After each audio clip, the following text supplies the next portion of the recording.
Hello guys, welcome to Percy Jackson. So in this video, we will see, what if Percy built a harem in the DxD universe? If you enjoy these kinds of stories, don't forget to show us some love by hitting the like button and subscribing to the channel. Your support means the world to us. Now, let's start the story. Chapter 1. Stranger tides. The water erupted around Percy like a living shield. Tendrils of seawater coiled and twisted, deflecting the barrage of energy blasts from the Titan Hyperion. Sweat beaded on his forehead as he maintained the defensive wall, his muscles burning with the effort. Getting tired, son of Poseidon? Hyperion taunted, his body glowing with solar energy that made looking at him directly nearly impossible. Your father can't save you here. Percy didn't waste breath on a response. 6 years of facing gods, monsters, and titans had taught him to conserve energy for fighting, not talking. At 22, he was no longer the impulsive teenager who'd first discovered his heritage. His sea-green eyes narrowed as he searched for an opening. Annabeth's voice crackled through his earpiece. Percy, the temporal disturbance is growing stronger. Whatever this is, it's not just Hyperion. The battlefield, what had once been Central Park, now shimmered with unnatural light. The air itself seemed to ripple and tear, like reality was being stretched to its breaking point. I see it, Percy muttered, dodging another blast that scorched the earth where he'd stood a moment before. Any idea what? The world split open. There was no other way to describe it. A jagged crack appeared in the air itself, pulsing with energy that felt ancient and wrong. Percy felt the pull immediately, a force that tugged at his very essence. Percy! Annabeth's scream sounded distant, though she was only yards away, fighting her way toward him. The crack widened, swallowing light itself. Percy dug Riptide into the ground, anchoring himself as the pull intensified. His feet slid across the grass despite his effort. It's targeting you, Annabeth shouted, her blonde hair whipping wildly as she struggled against the maelstrom. Percy, let go, we'll find another way. The look in her eyes told him everything. If he held on, the vortex would only grow stronger, endangering everyone. With a last desperate glance at the woman he loved, Percy Jackson made the kind of impossible choice he'd made too many times before. He pulled Riptide free and let the void take him. The sensation was worse than any shadow travel, worse even than falling through Tartarus. His body felt simultaneously compressed to the size of a pinpoint and stretched across infinite space. There was no air, no light, no sound, just the terrible pressure of nothingness. Then, abruptly, there was everything. Percy crashed onto solid ground, the impact driving the air from his lungs. Rain pelted his face as he gasped, desperately filling his lungs. The connectee, onto water, any water, helped clear his head as he pushed himself up on shaking arms. This wasn't New York. He stood in some kind of park, surrounded by unfamiliar trees and architecture. The buildings beyond had a distinctly Japanese style. Rain continued to pour, soaking him to the skin, though as the son of Poseidon, he could have stayed dry if he'd wanted to. Right now, the cool drops helped wound him in whatever reality he'd landed in. What the hell? He muttered, getting to his feet. Riptide was still clutched in his hand, the celestial bronze blade gleaming even in the dim light. He licked the sword back into pen form and pocketed it, taking stock of his situation. His camp half-blood t-shirt was torn and singed from the battle with Hyperion. His jeans were in similar shape. The small backpack he'd been carrying, containing ambrosia, nectar, and a few other essentials, had somehow made the journey with him, though it hung by a single strap now. Lightning split the sky, illuminating the park in harsh white light. In that instant, Percy caught sight of movement, a small figure darting between trees, pursued by something that moved with unnatural speed. Percy's instincts kicked in before his mind could process what he was seeing. He sprinted toward the chase, pulling Riptide back out. Whatever was happening, someone was in danger, and that was something he understood in any world. The girl was tiny. She couldn't have been more than 4.5 feet tall, with white hair that seemed to glow in the darkness. Despite her size, she moved with incredible agility, flipping and dodging as her pursuer swung what looked like a sword made of light. Just hold still, you little devil bitch. The attacker snarled, his voice carrying a fanatical edge that Percy recognized all too well. The guy was dressed in what appeared to be clerical robes, though they were modified for combat. The girl leapt back from another strike, her expression still oddly calm despite the danger. She landed in a crouch, golden eyes assessing her opponent. There was something almost feline about her movements. "You exorcists never learn," she said, her voice surprisingly mature for her small frame. "Attacking alone was your first mistake." The exorcist laughed, a sound devoid of humor. "Who said I was alone?" From the shadows emerged 3 more figures in similar attire, each wielding weapons of light. They moved to surround the girl, who now showed the first flicker of concern. Percy had seen enough. He uncapped Riptide and charged into the clearing. "Hey," he shouted, drawing their attention. 4 against 1 seems a little unfair, don't you think? The exorcists turned toward him, momentary confusion crossing their faces before settling into contempt. "Another devil," the lead exorcist sneered, "or just a stupid human who doesn't know what he's walking into." Percy gave his trademark troublemaker smile, the one that had annoyed gods and teachers alike. "Neither, actually, but I'm definitely someone you don't want to mess with." He didn't wait for a response. Years of combat had taught him that monologuing only gave your enemies time to regroup. Instead, he charged directly at the nearest exorcist, Riptide arcing through the rain. The man barely managed to bring his light sword up to block, his eyes widening in shock when Riptide didn't pass through his weapon as expected.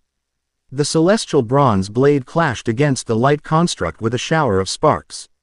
"What the?" The exorcist didn't get to finish his thought as Percy spun past his defense and slammed the hilt of Riptide into his temple. The man crumpled instantly. The remaining 3 attacked simultaneously. Percy ducked beneath the first swing, feeling the heat of the light blade as it passed over his head. He swept the legs out from under the second attacker while parrying a thrust from the third with Riptide.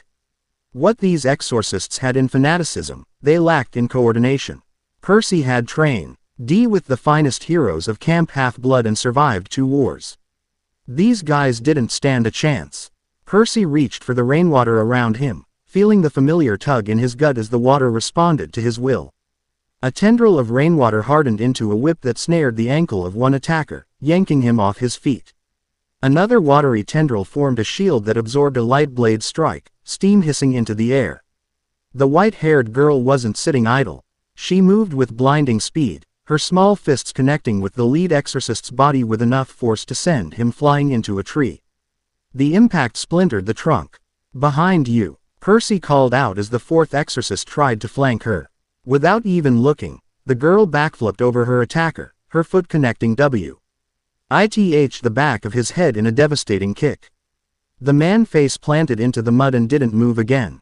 In less than a minute, all 4 attackers were down. Percy kept Riptide ready as he approached the girl, who was now studying him with unnerving intensity. "You okay?" he asked, scanning her for injuries. She nodded once, her golden eyes never leaving his face. "Who are you? What are you?" "You smell different." "I smell different." Percy raised an eyebrow. "That's a new one. I'm Percy Jackson. As for what I am." He hesitated, unsure how much to reveal in this strange place. "Let's just say I'm someone who doesn't like seeing 4-on-1 fights." The girl continued to study him, her head tilting slightly. "You controlled the water. Are you a devil with a sacred gear? Or something else?" Before Percy could answer, a new voice cut through the rain. "Kaneko, are you all right?" A crimson-haired young woman emerged from the darkness, followed by several others. She moved with the confidence of someone used to command, her striking green eyes quickly assessing the situation. "I'm fine, President," the white-haired girl, Kaneko, apparently, replied. "This person helped me." The redhead turned her attention to Percy, curiosity and caution warring in her expression. "Thank you for assisting my friend. I am Rias Grimori." She extended her hand, and Percy shook it after a moment's hesitation. Her grip was firm, her skin unusually warm despite the cool rain. "Percy Jackson," he replied, deciding to keep things simple until he understood more about where, and when, he was. "Those were fallen exorcists," said a black-haired young man with a serious expression, gesturing to the unconscious attackers. "They shouldn't be operating in our territory. Issei, Kiba, secure them for questioning," Rias ordered. 2 of her companions, A brown-haired boy who looked like an ordinary high school student and a handsome blonde who moved with a swordsman's grace, moved to comply. "You're injured," observed a beautiful black-haired girl with an unsettling smile. She pointed to Percy's arm, where a cut he hadn't noticed was bleeding freely. "It's nothing," Percy said automatically. "Minor wound. Were hardly worth mentioning after everything he'd been through." The rain suddenly stopped, though clouds still obscured the sky. Percy realized someone was holding an umbrella over him. It was a tight girl with long blonde hair and gentle green eyes. "You'll catch cold," she said softly. Though maybe that doesn't matter to someone who controls water. Percy couldn't help but smile at her consideration. "Thanks, but I don't really get wet unless I want to." To demonstrate, he willed himself dry, the water sliding off his clothes and skin to splash onto the ground. That drew surprised looks from everyone except Kaneko, who merely nodded as if confirming a theory. "Interesting," Rias said, her gaze more intense now. "I think we have much to discuss, Percy Jackson. Would you join us? We can offer dry clothes, food, and perhaps answers to questions you must have." Percy hesitated. In his experience, following strangers after falling into a mysterious situation rarely ended well. On the other hand, he had no idea where he was or how to get back home. And there was something about these people. They weren't human, that much was clear, but they didn't feel like enemies either. "Lead the way," he finally said, capping Riptide and returning it to his pocket. "But fair warning, my story's going to sound completely insane." Rias smiled, amusement dancing in her eyes. "You'd be surprised at what we consider normal. Come, our club room isn't far." As they walked, Percy took the opportunity to study his new companions. Besides Rias and Kaneko, there was the kind blonde girl who introduced herself as Asia.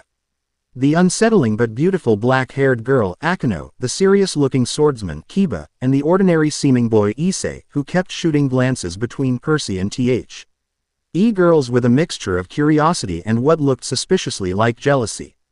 They led him to what appeared to be a school campus, though the architecture was unlike any school Percy had seen in America. The building they entered was old and European in style, contrasting with the more modern structures surrounding it. "Welcome to the Occult Research Club," Rias announced as they entered a room that looked like a cross between an old-world study and a student lounge. Ornate furniture, bookshelves filled with ancient tomes, and occult symbols decorated the space. A shower could be heard running in an adjacent room. Apparently someone was cleaning up the unconscious exorcists. "Make yourself comfortable," Akano suggested, gesturing to a couch. "I'll prepare some tea." Percy sat, feeling the exhaustion of dimensional travel and combat catching up with him. "So, Occult Research Club, I'm guessing that's just a cover for whatever you really are." Rias smiled as she took a seat across from him. "Perceptive. Yes, though we do actually research the occult, among other things." She leaned forward, her expression turning serious. "But before we explain ourselves, I'd like to know more about you, Percy Jackson.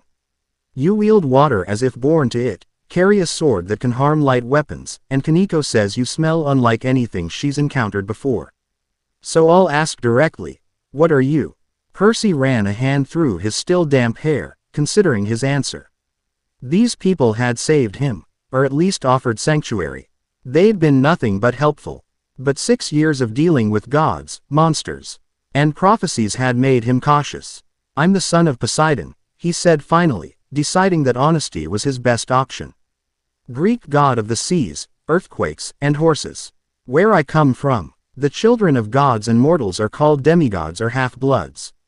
He waited for the disbelief, the skeptical looks, maybe even laughter. Instead, Rias merely nodded thoughtfully. "A demigod of the Greek pantheon," she said, as if confirming a hypothesis. "That would explain the water affinity and your aura. Though I'm curious, the Greek gods haven't sired children in this world for centuries. How did you come to be here?" Percy blinked. "This world. So you already know about the Greek gods?" "Of course," Kiba replied, looking surprised at Percy's confusion. "The Greek pantheon is one of the oldest factions. They mostly keep to themselves these days, but they're well known among supernatural circles." "Supernatural circles," Percy repeated slowly. "So you're all, what exactly?" Akano returned with a tray of tea, setting cups before everyone. We're devils, she said with that same unsettling smile. Except for Asia, who was a nun before joining us. Devils, Percy said flatly. Like, from hell, the underworld, Rias corrected gently, though it's not quite what human mythology makes it out to be. Just as I imagine your godly realm isn't exactly what the myths describe. Percy thought of Olympus, situated above the Empire State Building, with its mix of ancient Greek architecture and modern amenities. Fair point. Now, Rias continued, you still haven't explained how you came to be in Kuo Town. Especially if you're from another world, as you seem to imply. Percy took a sip of tea, grateful for something to do with his hands as he gathered his thoughts. The drink was excellent, warming him from the inside. I was fighting a Titan, Hyperion, in New York. During the battle, some kind of tear in reality opened up. It pulled me in, and I landed in your par. About 20 minutes before I ran into Kaneko and those exorcists. A dimensional rift, Rias mused. Those are extremely rare and require enormous power to create. Could someone have targeted Percy specifically? Asia asked, her voice gentle with concern. It's possible, Akeno said. A demigod would be valuable to many factions. Percy set down his teacup, frustration building. Look, this is all very interesting. But I need to get back. I have people waiting for me, people who might think I'm dead right now. The unsaid name, Annabeth, hung in his mind. After everything they'd survived together, to be separated like this. The thought was unbearable. We'll help you, Rias said firmly. But interdimensional travel isn't simple. We'll need to research, perhaps consult with experts. In the meantime, you'll need a place to stay, and possibly protection. Protection. Percy raised an eyebrow. From what? The exorcists who attacked Kaneko weren't acting on their own, Kiba explained. They're part of a rogue faction of the church that hunts supernatural beings. If they learn about you, a demigod from another dimension, they'll certainly come after you. Not to mention the other factions who might take interest. Rias added. Devils, angels, fallen angels, yokai, old gods. Our world is divided into many supernatural territories, with complex politics and ancient grudges. Percy suppressed a groan. It sounded distressingly familiar to the godly politics he'd navigated back home. So what do you suggest? He asked. Stay with us, Rias proposed. Join the Occult Research Club as a special consultant. It will give you legitimate cover while we figure out how to get you home. In return, perhaps you could assist us with certain situations that arise. Like those exorcists. Precisely. Kuo Town is under my family's protection, but there are always threats. Your abilities would be a valuable asset. Percy considered the offer. It seemed reasonable, and he didn't have many other options. Still, years of dealing with immortal beings had taught him to look for the catch. And what do you get out of this arrangement, besides my help with security? Rias smiled, looking pleased that he'd asked. Knowledge, primarily. A chance to learn about another world's pantheon from a first-hand source. And, she hesitated briefly, potential alliance. Even if we return you home. Establishing contact between our worlds could be beneficial to both sides. It was diplomatic speak for, we want access to your world's power, but Percy couldn't entirely blame her. He'd make the same calculation in her position. All right, he agreed finally. But I'm not signing anything in blood or selling my soul or whatever it is devils normally do. Issei, who had been unusually quiet, suddenly burst out laughing. That's not really how it works, but I had the same worry when I first met President Rias. The tension broke, and even Percy found himself smiling. There was something oddly familiar about this group. Their dynamic reminded him of his friends at Camp Half-Blood. Excellent, Rias said, standing. Akeno, please prepare guest quarters for Percy. Tomorrow, we'll arrange proper documentation and enrollment. Enrollment? Percy asked warily. At Kuo Academy, Rias explained, gesturing toward the window where the school buildings were visible in the distance. Our club is affiliated with the school, and it provides the perfect cover. Don't worry, we can arrange for you to audit classes rather than formally enroll if you prefer. Percy thought of all the schools he'd been kicked out of over the years and suppressed another groan. Some things never changed, no matter what dimension you were in. Fine, he conceded, but I'm terrible at math, and my Japanese is non-existent. We can help with both. Asia offered with a sweet smile. I'm still learning Japanese myself. And I'd be happy to tutor you, Akino added with a wink that somehow made Percy feel like he was missing a subtext. Before he could respond, the door to the club room opened, and a new group entered.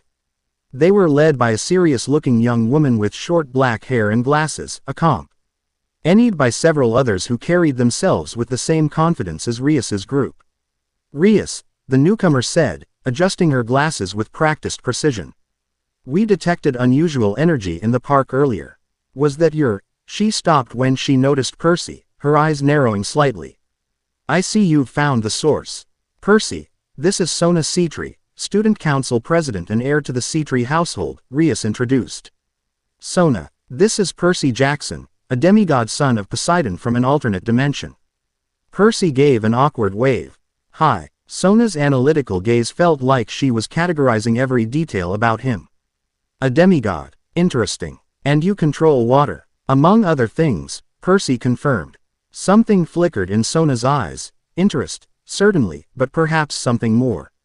The Citri family specializes in water magic, she explained, creating a small sphere of water above her palm for demonstration.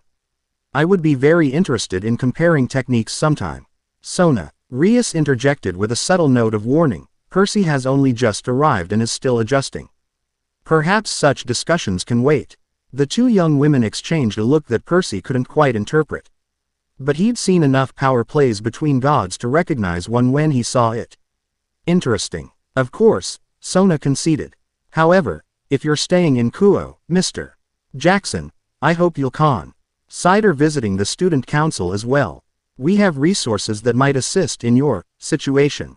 I'll keep that in mind, Percy said diplomatically. After Sona and her group departed, Issei leaned toward Percy. Student council is also a cover, he whispered unnecessarily. They're devils too, from a different household. I figured, Percy replied, amused by the boy's earnestness. Come, Rias said, standing. You must be exhausted. Akino will show you to your room, and we can continue this discussion tomorrow after you've rested. Percy wanted to protest. There was still so much he needed to know, but a massive yawn betrayed him. The dimensional travel, followed by combat and the stress of navigating an entirely new world, had drained him more than he realized. Fine, he conceded, but tomorrow, we start working on getting me home. Rias nodded, though something in her expression suggested she already knew it wouldn't be that simple. Of course, Akino led Percy through the old building to a comfortable bedroom that looked like it belonged in a European manor house rather than a Japanese school. The bathroom is through there, she explained, pointing to a door. Fresh cloth. He's in the wardrobe. They might not fit perfectly, but they'll do until we can get you something better. Thanks, Percy said sincerely. For all of this, you didn't have to help a stranger. O's usual teasing expression softened slightly. You helped Kaneko without knowing anything about her. That speaks to your character. She paused at the door. Rest well, Percy Jackson. I think your rival is going to make things very interesting around here. After she left, Percy sat on the edge of the bed, finally allowing himself a moment to process everything. He was in another dimension. A world where devils, angels, and apparently Greek gods existed, but differently than in his world. And he had no immediate way home. He pulled Riptide from his pocket, the familiar weight of the pen comforting in his hand. As long as he had this connection to his world, he wouldn't lose hope. Somehow, he would find his way back to Annabeth and the others. But first, sleep. Percy kicked off his shoes and lay back on the bed, not even bothering to change out of his tattered clothes. Within moments, exhaustion claimed him. Percy dreamed of Camp Half-Blood. The dream was vivid, as demigod dreams often were. He stood on Half-Blood Hill, watching as Annabeth coordinated search parties. Her face was drawn with worry, her stormy gray eyes red-rimmed from either lack of sleep or tears, possibly both. We need to expand the search to the west coast, she was saying to Chiron, who stood in centaur form beside her. If that portal deposited him somewhere else on Earth, Annabeth, Chiron's voice was gentle but firm. The energy signature Hecate detected wasn't consistent with terrestrial teleportation. we must consider the possibility that Percy was transported to another realm entirely. Quote, then we figure out which one and go get him. Annabeth snapped, her composure cracking. Olympus, Underworld, Tartarus, wherever he is, we find a way there. And we will, Chiron assured her. Zeus has agreed to consult with Hecate on possible dimensional breaches. Even Hades is searching his domain, though he insists Percy isn't in the underworld. Annabeth rubbed her eyes, looking uncharacteristically vulnerable. It's been 3 days, Chiron. We've never been separated like this, not since Tartarus, Percy knew she meant. The unspoken words hung heavy in the dream air. Percy is the most resourceful demigod I've ever trained, Chiron said, placing a hand on her shoulder. If anyone can survive whatever situation he's found himself in, it's him. I know, Annabeth whispered. But that doesn't mean I have to like waiting. The dream shifted, rippling like water disturbed by a stone. Suddenly, Percy was no longer at camp but in a dark throne room that radiated cold power. A figure sat on an obsidian throne, his features obscured by shadows despite the Greek fire burning in braziers around the room. So, the figure said, his voice echoing with authority, a son of Pos. Iden has crossed the boundary between worlds. How inconvenient. This wasn't the Hades that Percy knew. There was something different about him, his energy, his presence. This was Hades of another world. My brother's spawn always cause problems, the god continued, seemingly unaware of Percy's dream presence. But this one could upset the balance we've maintained for centuries. An other figure stepped from the shadows, a beautiful woman with silver hair and eyes like liquid mercury. Shall I eliminate him, my lord? Before he draws attention? No, Hades decided after a moment. Not yet. Let's see what game is being played here. Someone brought him to this world for a reason. I want to know who and why before we act. His eyes suddenly seemed to fix directly on Percy's dream self. Besides, I'm curious what my brother's child is capable of in this reality. Percy jerked awake, sweat beading on his forehead despite the cool room. The dream had felt too real to be ordinary, even by demigod standards. This world's Hades knew he was here and was watching him. Great, not even a full day in a new dimension, and he already had an underworld god monitoring him. Some things really never changed. Sunlight streamed through the curtains, indicating morning had arrived. Percy forced himself out of bed, his body aching from yesterday's dimensional travel and combat. A quick shower helped clear his head.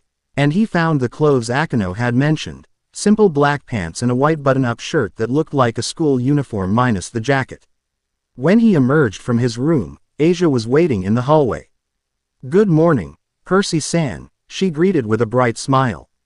Did you sleep well? I've been asked to show you to breakfast and then give you a tour of the academy.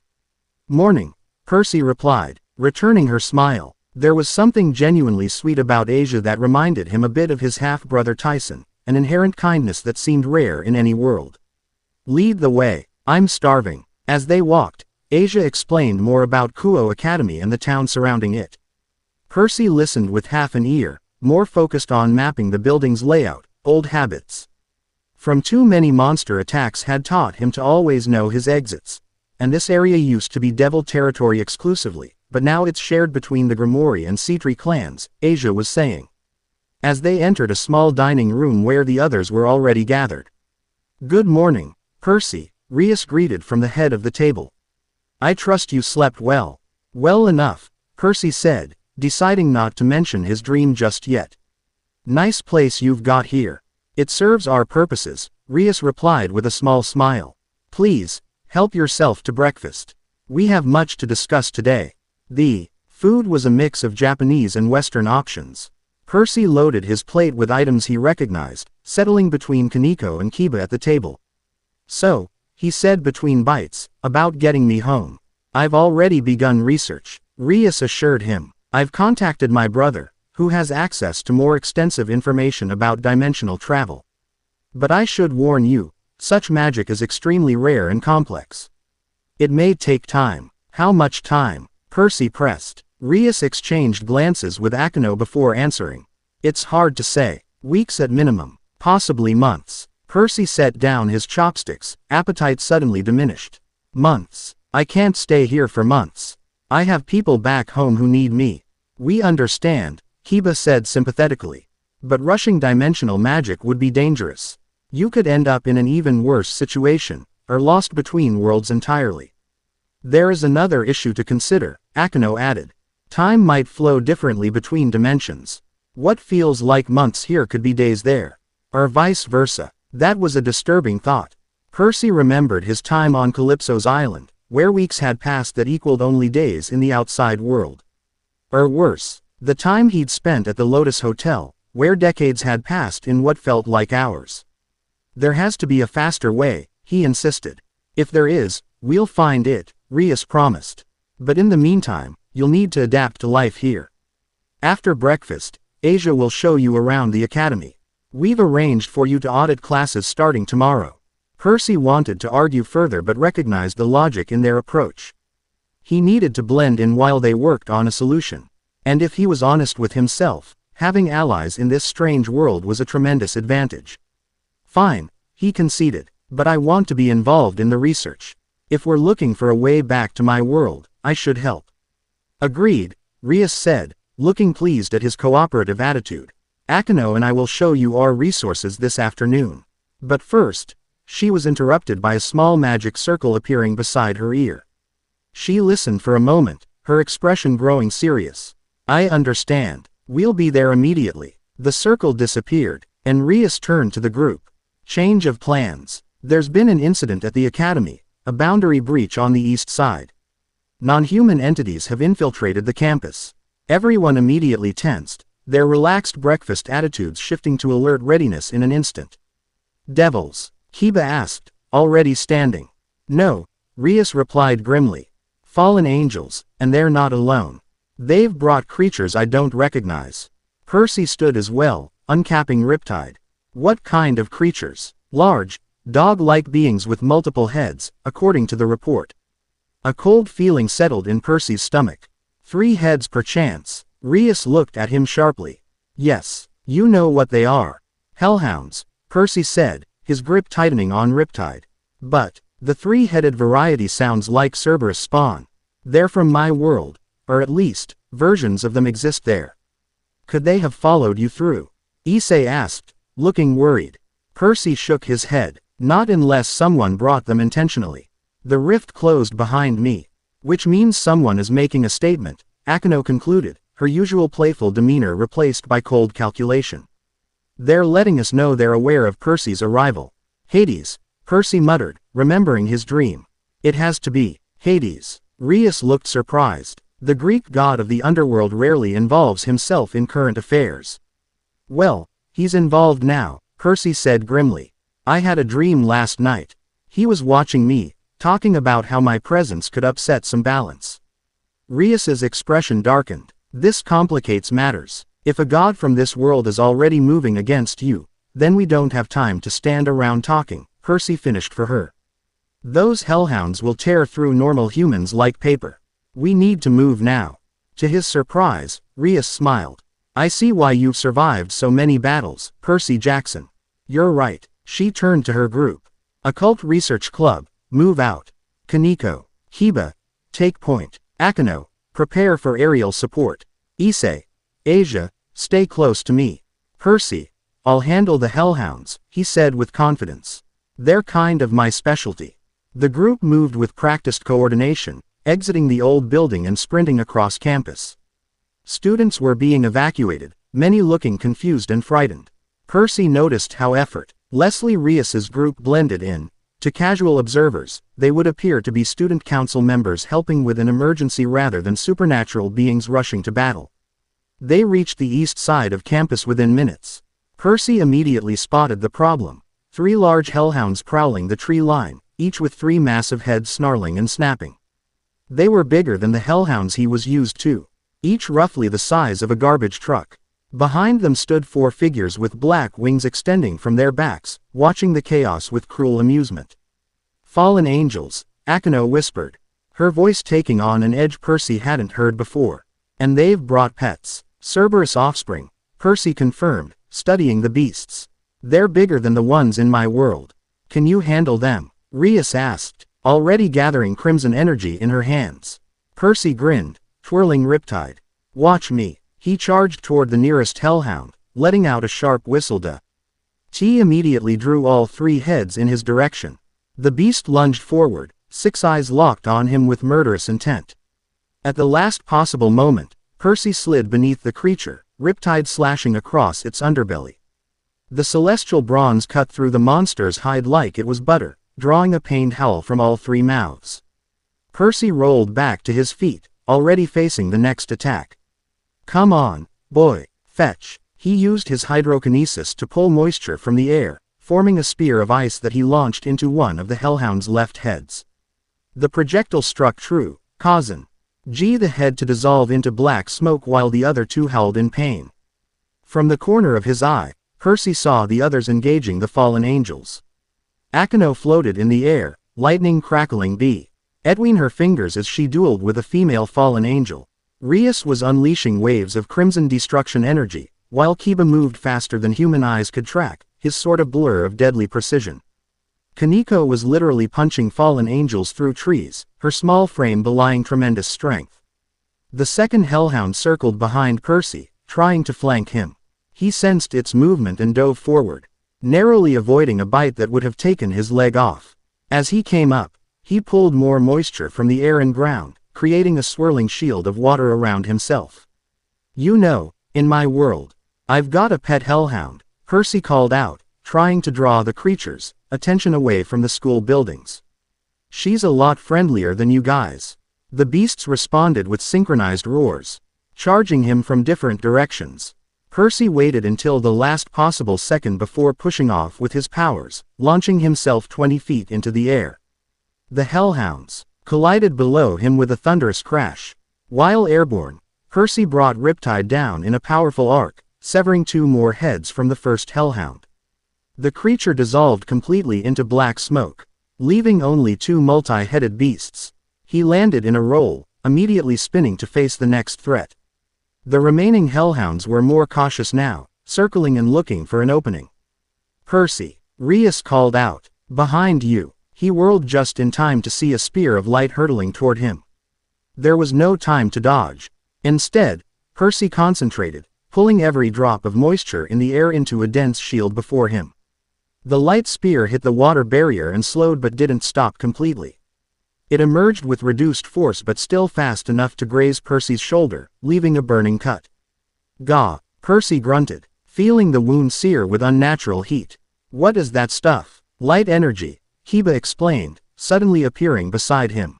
It's particularly effective against devils and other dark creatures. Good to know, Percy muttered, using a small amount of water to clean and cool the wound.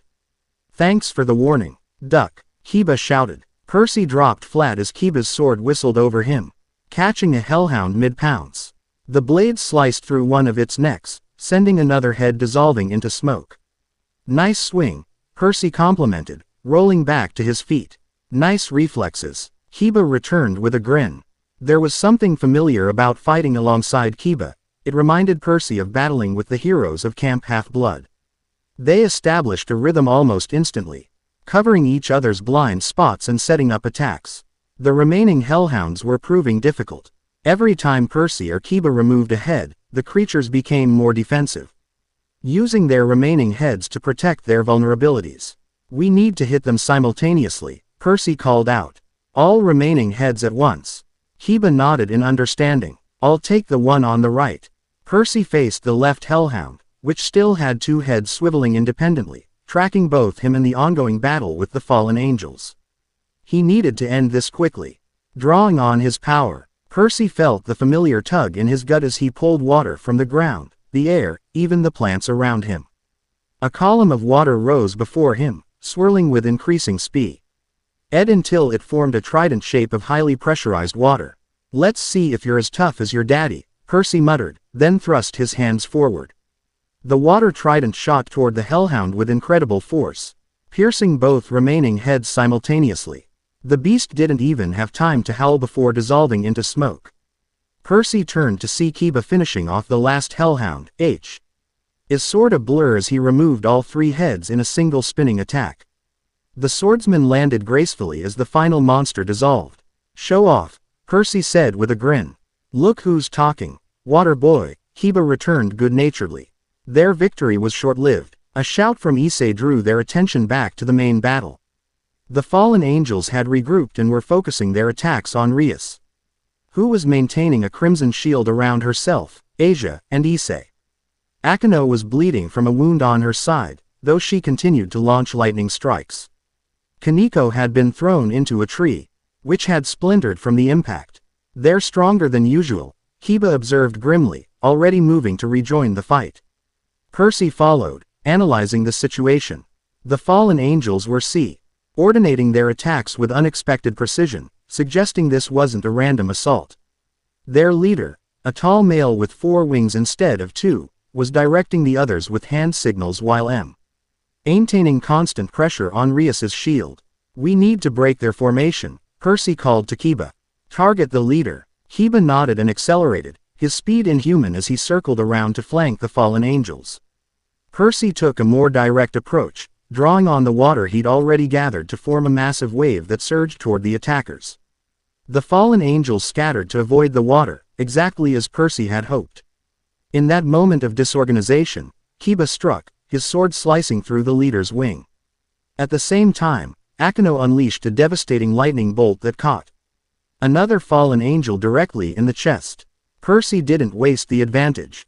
He charged directly at the wounded leader, Riptide leading the way. The fallen angel recovered quickly, forming a spear of light in each hand and throwing them in quick succession. Percy deflected the first with Riptide and dodged the second, closing the distance between them. The fallen angel's eyes widened in surprise as Percy got inside his guard. You're not a devil, the fallen angel realized, his voice filled with confusion. What are you? Someone you really shouldn't have pissed off, Percy replied, then thrust Riptide forward. The celestial bronze blade pierced the fallen angel's chest. Unlike the hellhounds, he didn't dissolve into smoke. Instead, he stared at Percy with shock and hatred before slumping to the ground, black feathers scattering around him. The remaining fallen angels, seeing their leader fall, immediately retreated. One created a blinding flash of light, and when Percy's vision cleared, they were gone, along with their leader's body. Is everyone okay? Rias called out, lowering her shield. Minor injuries only, Akeno reported, though she winced as she pressed a hand to her side. Nothing Asia can't heal. The gentle blonde was already moving among them, a green glow emanating from her hands as she treated their wounds. When she reached Percy, she gasped at the light spear wound on his shoulder.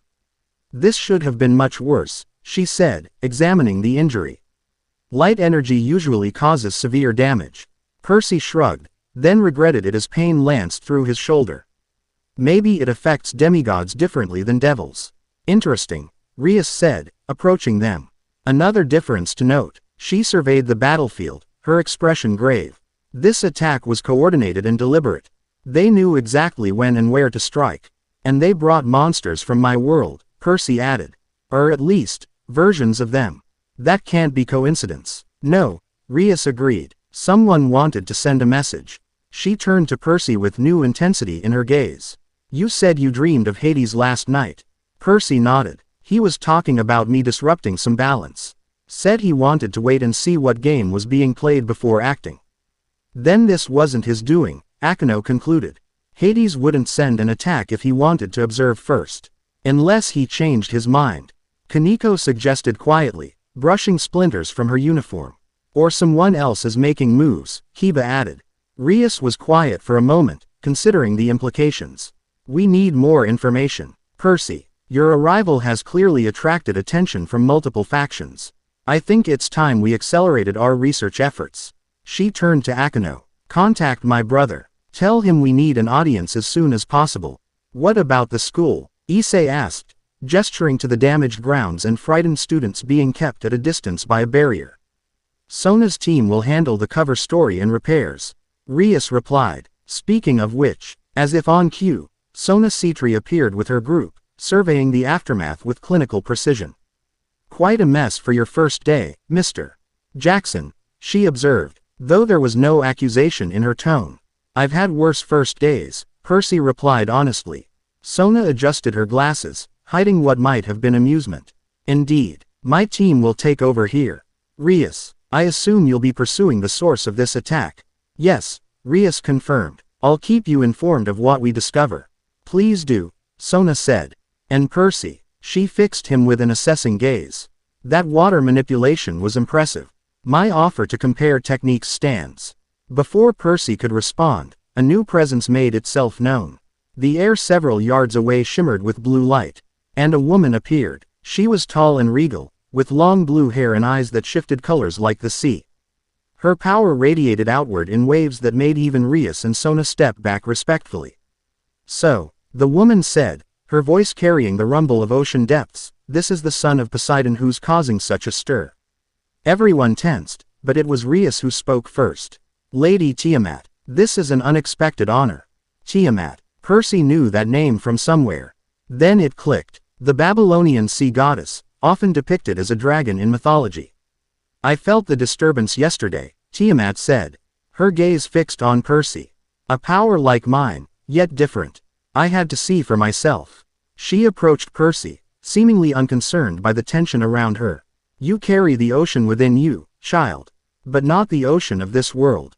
Percy stood his ground, riptide still in hand though lowered to a non-threatening position. I'm Percy Jackson, son of Poseidon. And you're right, I'm not from this world. Tiamat circled him slowly, studying him from all angles. Interesting. Very interesting. Your father and I have history in this world. I wonder if the same is true where you come from. I wouldn't know, Percy admitted. The gods don't exactly share their dating history with their kids. To his surprise, Tiamat laughed, a sound like waves crashing against cliffs. I like this one, she declared. He has spirit. She turned to Rias. The balance is shifting, Grimoire. His arrival has set things in motion that cannot be stopped. Old agreements will be tested. What agreements? Rias asked carefully. The ones that keep the pantheons from each other's throats, Tiamat replied bluntly. We've maintained peace by staying in our respective territories. But now, she gestured to Percy. A child of Poseidon walks in devil territory, fighting fallen angels with hellhounds from the Greek underworld. The old barriers are weakening. I didn't ask to be brought here, Percy pointed out. And I'd be happy to leave as soon as possible. Tiamat's eyes softened slightly. I believe you, Percy Jackson. But intention matters little in the face of cosmic disruption. She reached out, touching his forehead lightly. The currents of fate have changed course. You would be wise to swim with them rather than against them. With that cryptic advice, she stepped back. I will be watching with interest, son of Poseidon. Perhaps we will speak again. Before anyone could respond, she dissolved into mist that smelled of sea salt, leaving them staring at empty air. Well, Issei broke the silence. That was dramatic. Percy couldn't help but laugh, the tension breaking. Gods love their dramatic exits. Some things really are universal. Rias didn't share their amusement. Tiamat rarely involves herself in current affairs. For her to appear personally, it confirms that Percy's arrival is significant, Sona finished. Potentially dangerous. Great, Percy muttered. Just what I needed. To be significant in yet another world's divine politics. Look on the bright side, Akino suggested with her usual teasing smile. At least she seemed to like you. That's something, I guess. Percy sighed. So what now? Rias squared her shoulders, once again the confident leader. Now we accelerate our plans. Sona will handle the situation here. The rest us are going to visit my brother in the underworld. The underworld, Percy repeated, remembering his dream. Are you sure that's a good idea? If Hades is watching me, my brother's territory is separate from Hades' domain. Rias explained. As a devil king, Circex has considerable authority, even within the underworld. We'll be safer there than here, at least until we understand who's targeting you. Percy wanted to argue but recognized the logic. And if Rias's brother had access to information about dimensional travel, it was their best lead for getting him home. All right, he conceded. To the underworld we go. But just so you know, my last few trips to the underworld didn't exactly end well. Rias smiled, a hint of mischief in her eyes. Then perhaps it's time to break that streak, Percy Jackson. As the group prepared to depart, Percy couldn't shake the feeling that things were going to get a lot more complicated before he found his way home. Between fallen angels, hellhounds, sea goddesses, and the looming presence of this world's Hades, he'd somehow landed himself in the middle of supernatural politics yet again. Some things really were universal after all. Chapter 1 End. Chapter 2. Divine Currents. The underworld wasn't what Percy expected. He had visited his world's version of the afterlife before, a gloomy realm of shadows and lost souls ruled by a god in a black throne. This place couldn't have been more different. This looks like Italy, Percy said, staring at the picturesque landscape surrounding them. Rolling hills stretched toward distant mountains beneath a crimson sky, dotted with elegant buildings that seemed inspired by Renaissance architecture. The Devil Realm mirrors parts of the human world, Rias explained as they walked along a cobblestone path. Our ancestors appreciated human aesthetics and recreated their favorite elements here. After the battle at Kuo Academy, Rias had transported their entire group to the underworld via a magic circle, a disorienting experience that left Percy feeling like he'd been turned inside out and back again. Now they approached what looked like a cross between a palace and a cathedral, its spires reaching toward the blood-red sky. That's the Grimoire estate, Akino informed him, noticing his stare. One of the 72 pillars of Devil Society. 72 pillars, Percy repeated. The noble houses, Kiba explained. Each represents one of the original Devil bloodlines, though many were lost in the Great War. Percy wanted to ask more, but they'd reached the entrance to the estate. Massive doors carved with intricate symbols swung open silently at their approach. Inside, the mansion was even more impressive. High ceilings, elaborate frescoes, and furnishings that belonged in a museum. A line of servants in formal attire bowed as they entered. "Welcome home, Lady Rias," they chorused. "Thank you," Rias acknowledged with practiced grace. "Please inform my brother that we've arrived and request an audience at his earliest convenience." "That won't be necessary, Rias." The voice came from the grand staircase. A tall man with crimson hair, several shades brighter than Rias's, descended with casual elegance. Despite his youthful appearance, power radiated from him in palpable waves. Percy had met enough gods to recognize that this was someone who could obliterate him with minimal effort. "Circex," Rias greeted, her formal tone softening slightly. "Thank you for seeing us on such short notice. How could I refuse when my precious sister brings such an interesting guest?" Circex replied, his gaze shifting to Percy. "The son of Poseidon from another dimension. You've caused quite a stir in a remarkably short time, Percy Jackson." Percy shifted uncomfortably, unsure of the proper protocol for addressing a Devil King. He settled for a respectful nod. "Not intentionally, believe me." Circex laughed, the sound unexpectedly warm. "I'm sure few visitors arrive in our world planning to immediately battle fallen angels and spawn of Cerberus." He gestured toward a side corridor. "Come, we'll speak in my study where we won't be disturbed." As they followed Circex, Percy noted how even Rias's normally confident posture became more formal in her brother's presence. The others walked a respectful distance behind them, indicating the complex hierarchy at play. The study was less ostentatious than the rest of the mansion but no less impressive. Bookshelves lined the walls from floor to ceiling, filled with ancient tomes. A large desk dominated one end of the room, while comfortable seating was arranged around a fireplace at the other. "Please, sit," Circex invited once the doors closed behind them. "I believe there's much to discuss." Percy took a seat between Kiba and Kaneko, while Rias sat opposite her brother. The others arranged themselves around the room, alert but relaxed. "I understand you've already encountered several of our world's factions," Circex began, pouring tea from a service that had appeared without Percy noticing. "Fallen angels, devils, and even Tiamat herself." "Yeah, it's been a busy 24 hours, Percy admitted. "Indeed. And now you seek a way home." Circex handed Percy a cup of tea. "Unfortunately, interdimensional travel is not simple magic, even for beings of my power." Percy's heart sank. "So I'm stuck here." "I didn't say that," Circex corrected gently, "merely that it will require time and specific circumstances. The barriers between dimensions exist for good reason."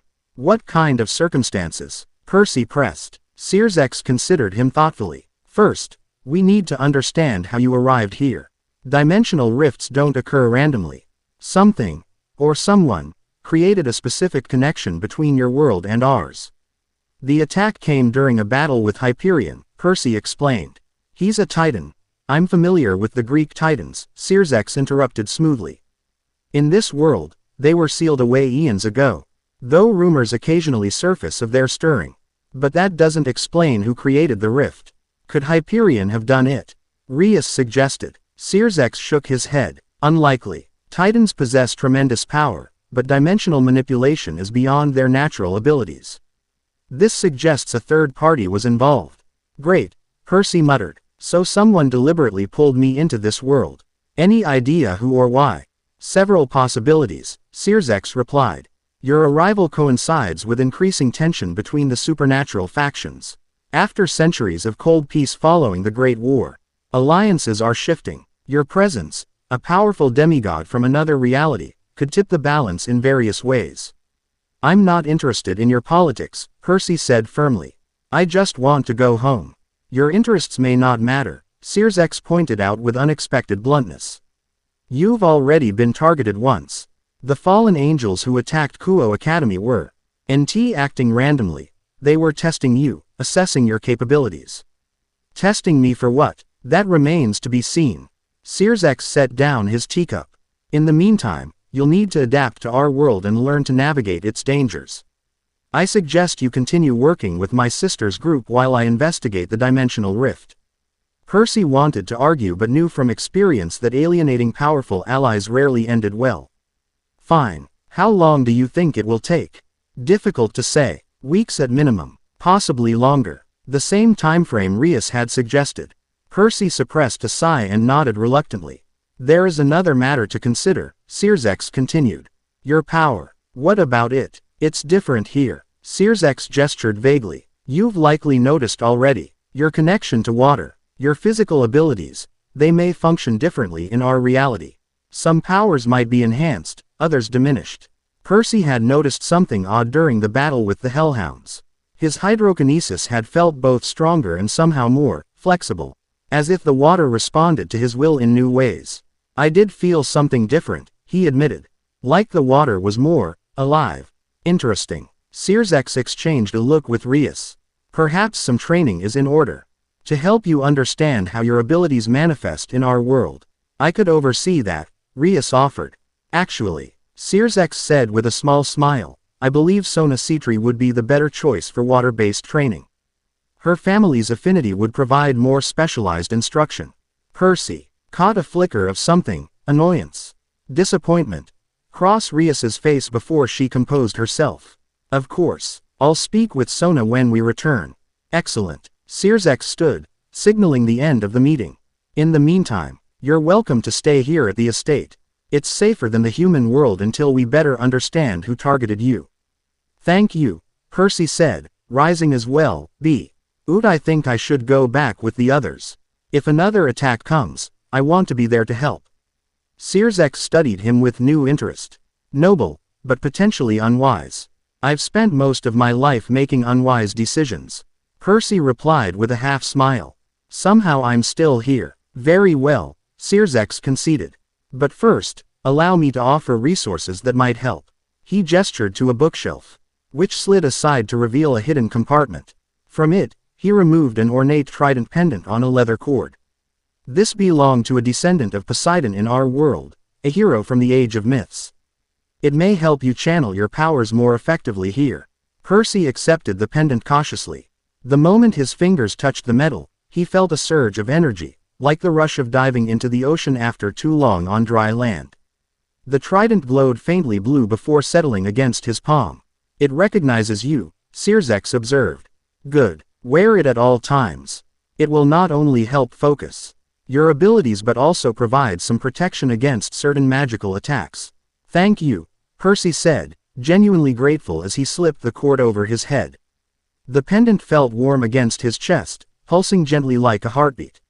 One last thing before you go, Searsex added.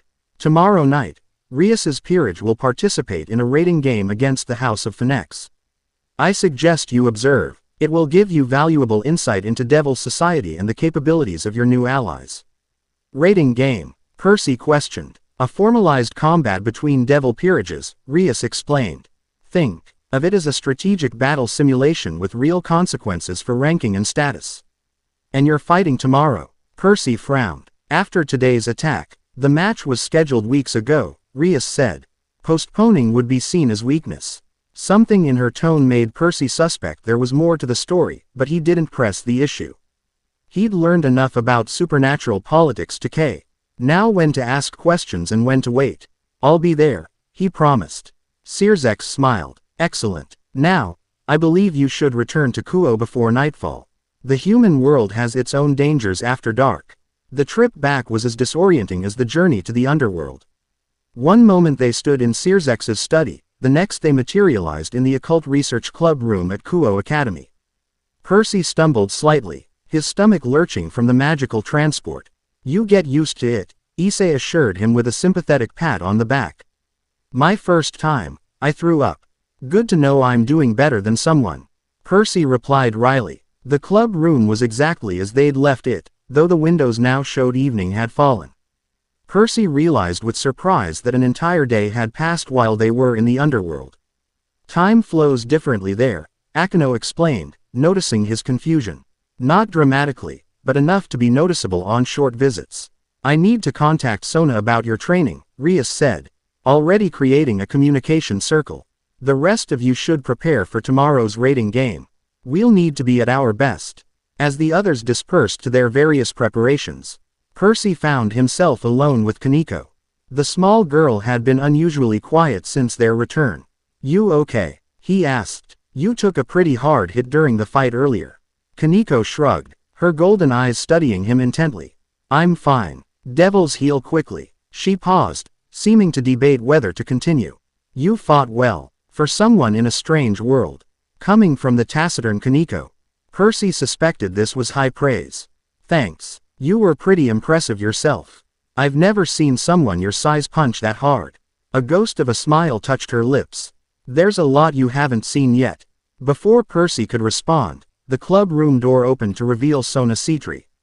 The student council president entered with her usual composed dignity, followed by a tall young woman with long black hair. Good evening, Sona greeted. I understand you've requested my assistance with training. Sirzex suggested it would be beneficial, given your family's water affinity, Rias explained, gesturing between them. Percy, I believe you've met Sona Citri. This is her queen, Tsubaki Shinra. Tsubaki bowed slightly. It's an honor to meet you, Percy Jackson. Your display of W.Ader manipulation during today's battle was most impressive. Thanks, Percy replied, still getting used to the formal speech patterns many devils seem to prefer. Though I'm not sure what I can learn from training here. My powers come from being Poseidon's son, they're not exactly teachable. Perhaps not, Sona agreed, adjusting her glasses. But understanding how they manifest in this world, and how they interact with our magic systems, could prove valuable. Besides, she added with the barest hint of a smile, I've never had the opportunity to study hydrokinesis from another reality. Hey, RCY recognized scientific curiosity when he saw it. He'd been subject to enough of Annabeth's analytical examinations to know the look. The thought of Annabeth sent a pang through his chest. He wondered what she was doing now. If she was still searching for him. All right, he agreed. When do we start? Tomorrow morning, before the rating game, Sona decided. The academy pool should provide an adequate training ground. 6 a.m. Percy groaned internally at the early hour but nodded. I'll be there. Excellent. Sona turned to leave, then paused. One more thing, Percy Jackson. I've been researching Greek mythology since our encounter. Your reputation precedes you, even across dimensions. The hero who defeated Kronos, survived Tartarus, and faced the earth goddess Gaia herself. Her analytical gaze intensified. I look forward to seeing what you're truly capable of.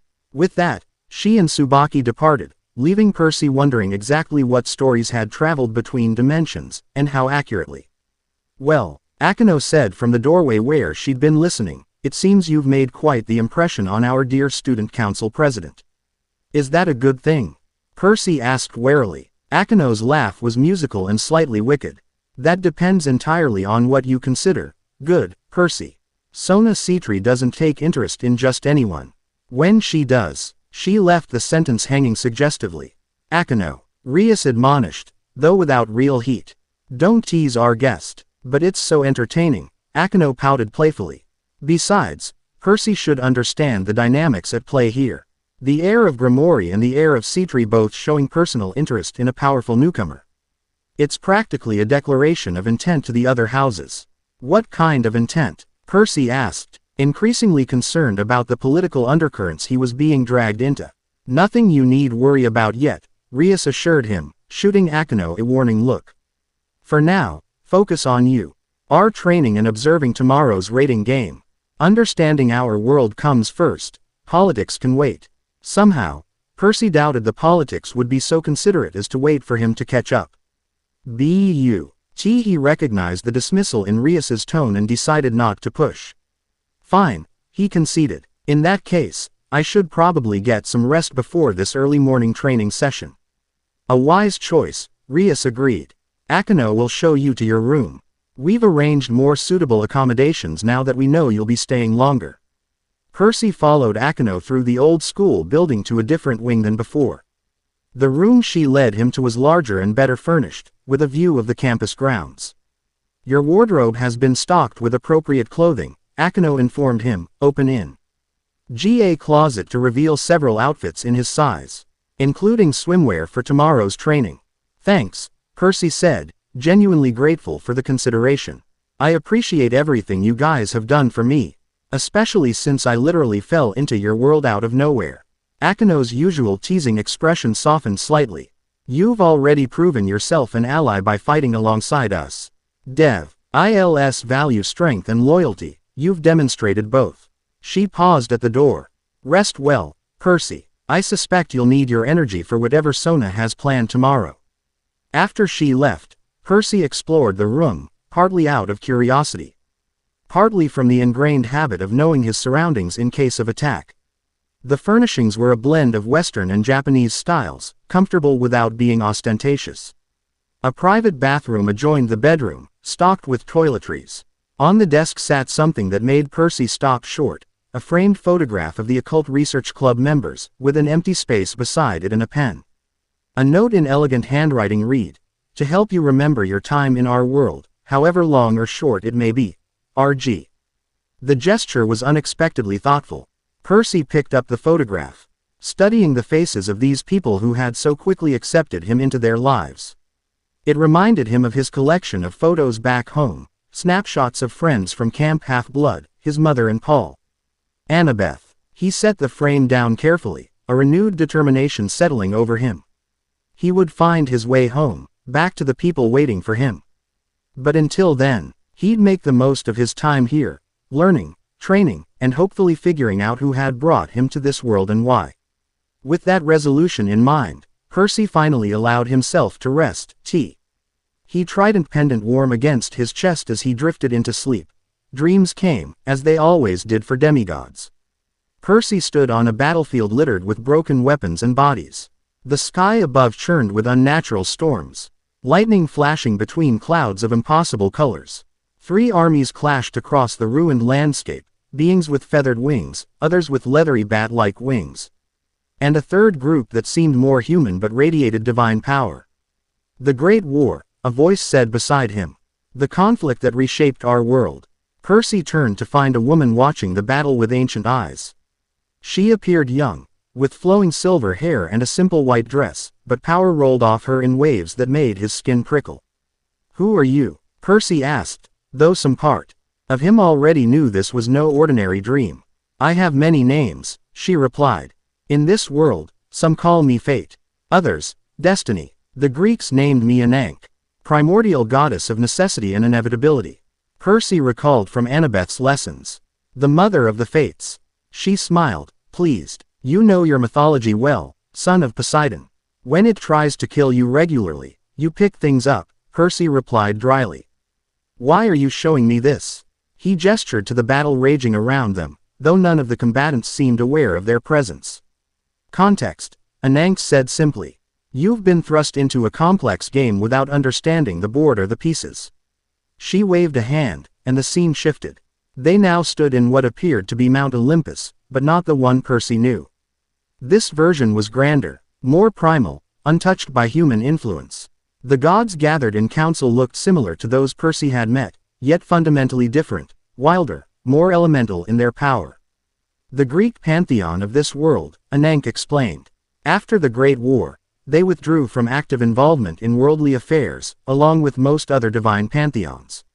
A pact of non-interference was established to prevent another cataclysm. And my being here threatens that pact, Percy guessed, remembering Tiamat's words. Precisely. Ananke studied him with those ancient eyes. A son of Poseidon from another reality, one where the gods still actively sire demigod children, walking among devils and angels. Your very existence here violates countless ancient agreements. I didn't exactly volunteer for this, Percy pointed out. No, Ananke agreed. You were brought here deliberately, by someone who understands exactly what disruption your presence would cause. Who? Percy demanded. And why? Ananke's expression remained serene. That, I cannot tell you directly. Certain rules bind even me. But know this, Percy Jackson, in your world, you fought the battles of gods. Here, you may find yourself at the center of a much older conflict, one that predates the pantheons themselves. The scene shifted again, showing a swirling vortex of primordial energy that made Percy's eyes hurt to look at directly. Before creation, Ananke continued, there was chaos. Before the gods, there were beings of pure concept, darkness, light, void, creation. Most have long since faded or been sealed away.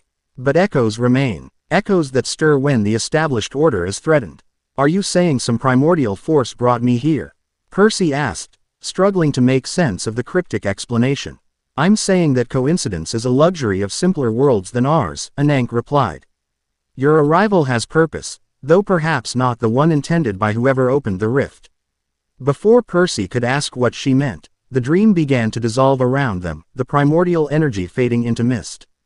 One last warning, son of Poseidon, Ananke's voice grew distant. The power you carry is not just your father's gift. In this world, it resonates with older forces. Be careful how you use it, and who you trust to guide you. Percy reached out, trying to maintain the connection. Wait, I don't understand. You will, her voice whispered as everything faded to darkness. When the waters rise, Percy woke with a start, drenched in sweat despite the cool room. The trident pendant glowed faintly against his chest, pulsing in time with his racing heart. Dawn light filtered through the curtains, indicating he'd slept through the night despite the disturbing dream. AGLA. NCE at the clock showed 5:30 a.m., just enough time to prepare for his training session with Sona. Percy showered quickly, his mind still turning over Ananke's cryptic warnings. If she was right, his sense here was no accident but part of some larger scheme involving primordial forces. Great, because regular god-level politics weren't complicated enough. After dressing in the provided swimwear and a t-shirt, Percy made his way through the quiet campus to the academy pool. The facility was impressive, an Olympic-sized pool housed in a building with retractable glass walls, currently open to admit the early morning air. Sona was already there, dressed in a conservative blue swimsuit with her school jacket over it. She stood at the pool's edge, making notes on a clipboard while Tsubaki arranged various objects on a table nearby. Right on time, Sona observed without looking up. I appreciate punctuality. Hard to be late when supernatural politics and interdimensional travel are involved, Percy replied. Setting down his towel. So, what's the plan? Laps, water polo, synchronized swimming. Sona's lips twitched in what might have been amusement. Nothing so mundane. I want to establisha a baseline of your hydrokinetic capabilities in our world. She gestured to the pool. Show me what you can do. Percy approached the water's edge, immediately feeling the familiar tug in his gut, he connection to his element that had been part of him since birth. But there was something different here, just as he'd noticed during yesterday's battle. The water seemed more responsive, somehow. More eager to bend to his will. He started simple, raising a column of water about 6 feet high and holding it steady. Then he shaped it, first into a sphere, then a cube, then more complex forms. Water responded instantly to his thoughts, moving with unusual precision. Impressive control, Sona noted, making notes. No apparent strain even with complex manipulations. Now, something more dynamic. Percy nodded, then sent the water spinning into a miniature whirlpool that rose from the pool's surface like a tornado. With a gesture, he split it into multiple smaller funnels that danced AC. Ross the surface before merging back together. The reports of your battle yesterday mentioned ice formation, Sona prompted. Can you demonstrate? Percy concentrated, reaching for the technique he'd discovered during his fight with the Titan Oceanus. The water responded even more readily than he expected, freezing instantly into a perfect ice sculpture of a trident that hovered above the pool. Fascinating, Sona murmured. Temperature manipulation without a specific magical circle or incantation. She turned to Tsubaki. Bring the testing equipment. Tsubaki approached with what looked like a cross between a smartphone and a medical scanner. She held it toward Percy, then toward the ice formation, consulting the readouts with evident surprise. He's not using a magic formula at all, she reported. The energy signature is completely different from devil water magic. It's more primal, as expected from a demigod's powers, Sona said, though she looked intrigued by the confirmation. Percy, have you noticed any differences in how your abilities work here compared to your world? Percy let the ice melt back into the pool, considering. It feels easier, like the water is more willing to respond. And I think I can do things I couldn't before. He hesitated, then decided to experiment. Reaching out with his senses, Percy tried something new. Instead of manipulating the water directly, he focused on its inherent properties, its essence. The pool began to glow softly, the water taking on a bluish luminescence that pulsed gently. That's definitely new, he confirmed, Serper. ISED and a little disconcerted by the effect. Sona's eyes widened slightly. You're infusing the water with your own divine energy. She made rapid notes. This confirms my theory. Your demigod powers interact differently with our world's metaphysical structure. What does that mean exactly? Percy asked, allowing the glow to fade. In your world, your power comes directly from your divine parentage, a straightforward inheritance. Sona explained. Here, that same divine essence interacts with our world's magical systems, creating new possibilities. She gestured to the trident pendant. That artifact is likely amplifying the effect, helping you access these new aspects of your power. Percy touched the pendant thoughtfully. Searsex said it belonged to a descendant of Poseidon in this world. Yes, from the age of myths. Sona confirmed. Before the Great War, when demigods still walked among humans, such artifacts channel divine energy in specific ways. She set her clipboard down. I'd like to try something. With your permission. What kind of something? Percy asked cautiously. A controlled spar, Sona replied. I want to see how your water manipulation interacts with devil water magic. It could provide valuable insights for both of us. Percy considered the proposal. He was curious himself about how his abilities compared to this world's magic. And Sona had been nothing but helpful so far. All right, he agreed. But let's keep it friendly. I've had enough serious fights since arriving here. Sona smiled, removing her school jacket to reveal her swimsuit. Of course, this is purely educational. Despite her words, there was an undercurrent of competitive excitement in her voice that Percy recognized all too well from his training sessions with Annabeth. They took positions at opposite ends of the pool. Tsubaki moved to the side, apparently serving as both referee and observer. Basic rules, Sona announced. Water techniques only. No physical contact. First T.O. force the other from their position wins. She adjusted her glasses. Ready. Percy uncapped Riptide, drawing a surprised look from Sona. Just in case, he explained. I don't expect to need it, but old habits die hard. Understandable, Sona acknowledged. Begin. She moved immediately, creating a magic circle that spawned a series of water serpents that shot toward Percy with impressive speed. Percy countered instinctively, raising a wall of water that absorbed the attack before reshaping into his own counteroffensive, a wave that surged toward Sona with the force of a small tsunami. Sona's eyes widened slightly at the power behind the wave, but she responded with practiced precision. Another magic circle appeared, freezing the front of the wave into an ice barrier while channeling the rest of the water around her in a controlled flow. Excellent response, she called, already preparing her next attack. But how do you handle this? The water around her compressed suddenly into dozens of high-pressure jets that shot toward Percy from multiple angles. It was an impressive display of precision control, each jet aimed at a different point around his position, leaving minimal room to dodge. Percy didn't try to dodge. Instead, he reached out with his senses, connecting with every drop of water in the room. For a moment, the entire pool glowed with that same blue luminescence as before. Then, to Sona's visible shock, her water jets simply stopped mid-air, the liquid hanging suspended as if time itself had frozen. "How are you?" Sona began, genuinely surprised for perhaps the first time since Percy had met her. Percy didn't answer with words. Instead, he reversed the flow of every water jet simultaneously, sending them back toward Sona with even greater velocity. At the same time, he raised the water level beneath his feet, creating a platform that lifted him several feet above the pool's surface. Sona recovered quickly from her surprise, creating a dome of ice around herself that the jets hammered against without breaking through. When the assault ended, she lowered the ice shield with a new respect in her eyes. "You didn't just counter my attack," she observed. "You took control of it completely. That shouldn't be possible with devil-generated water magic." "I don't think I'm controlling the magic," Percy realized, lowering himself back to pool level. "Just the water itself. To me, water is water. Doesn't matter how it got there." "Fascinating," Sona murmured. "This changes several theoretical models of elemental interaction."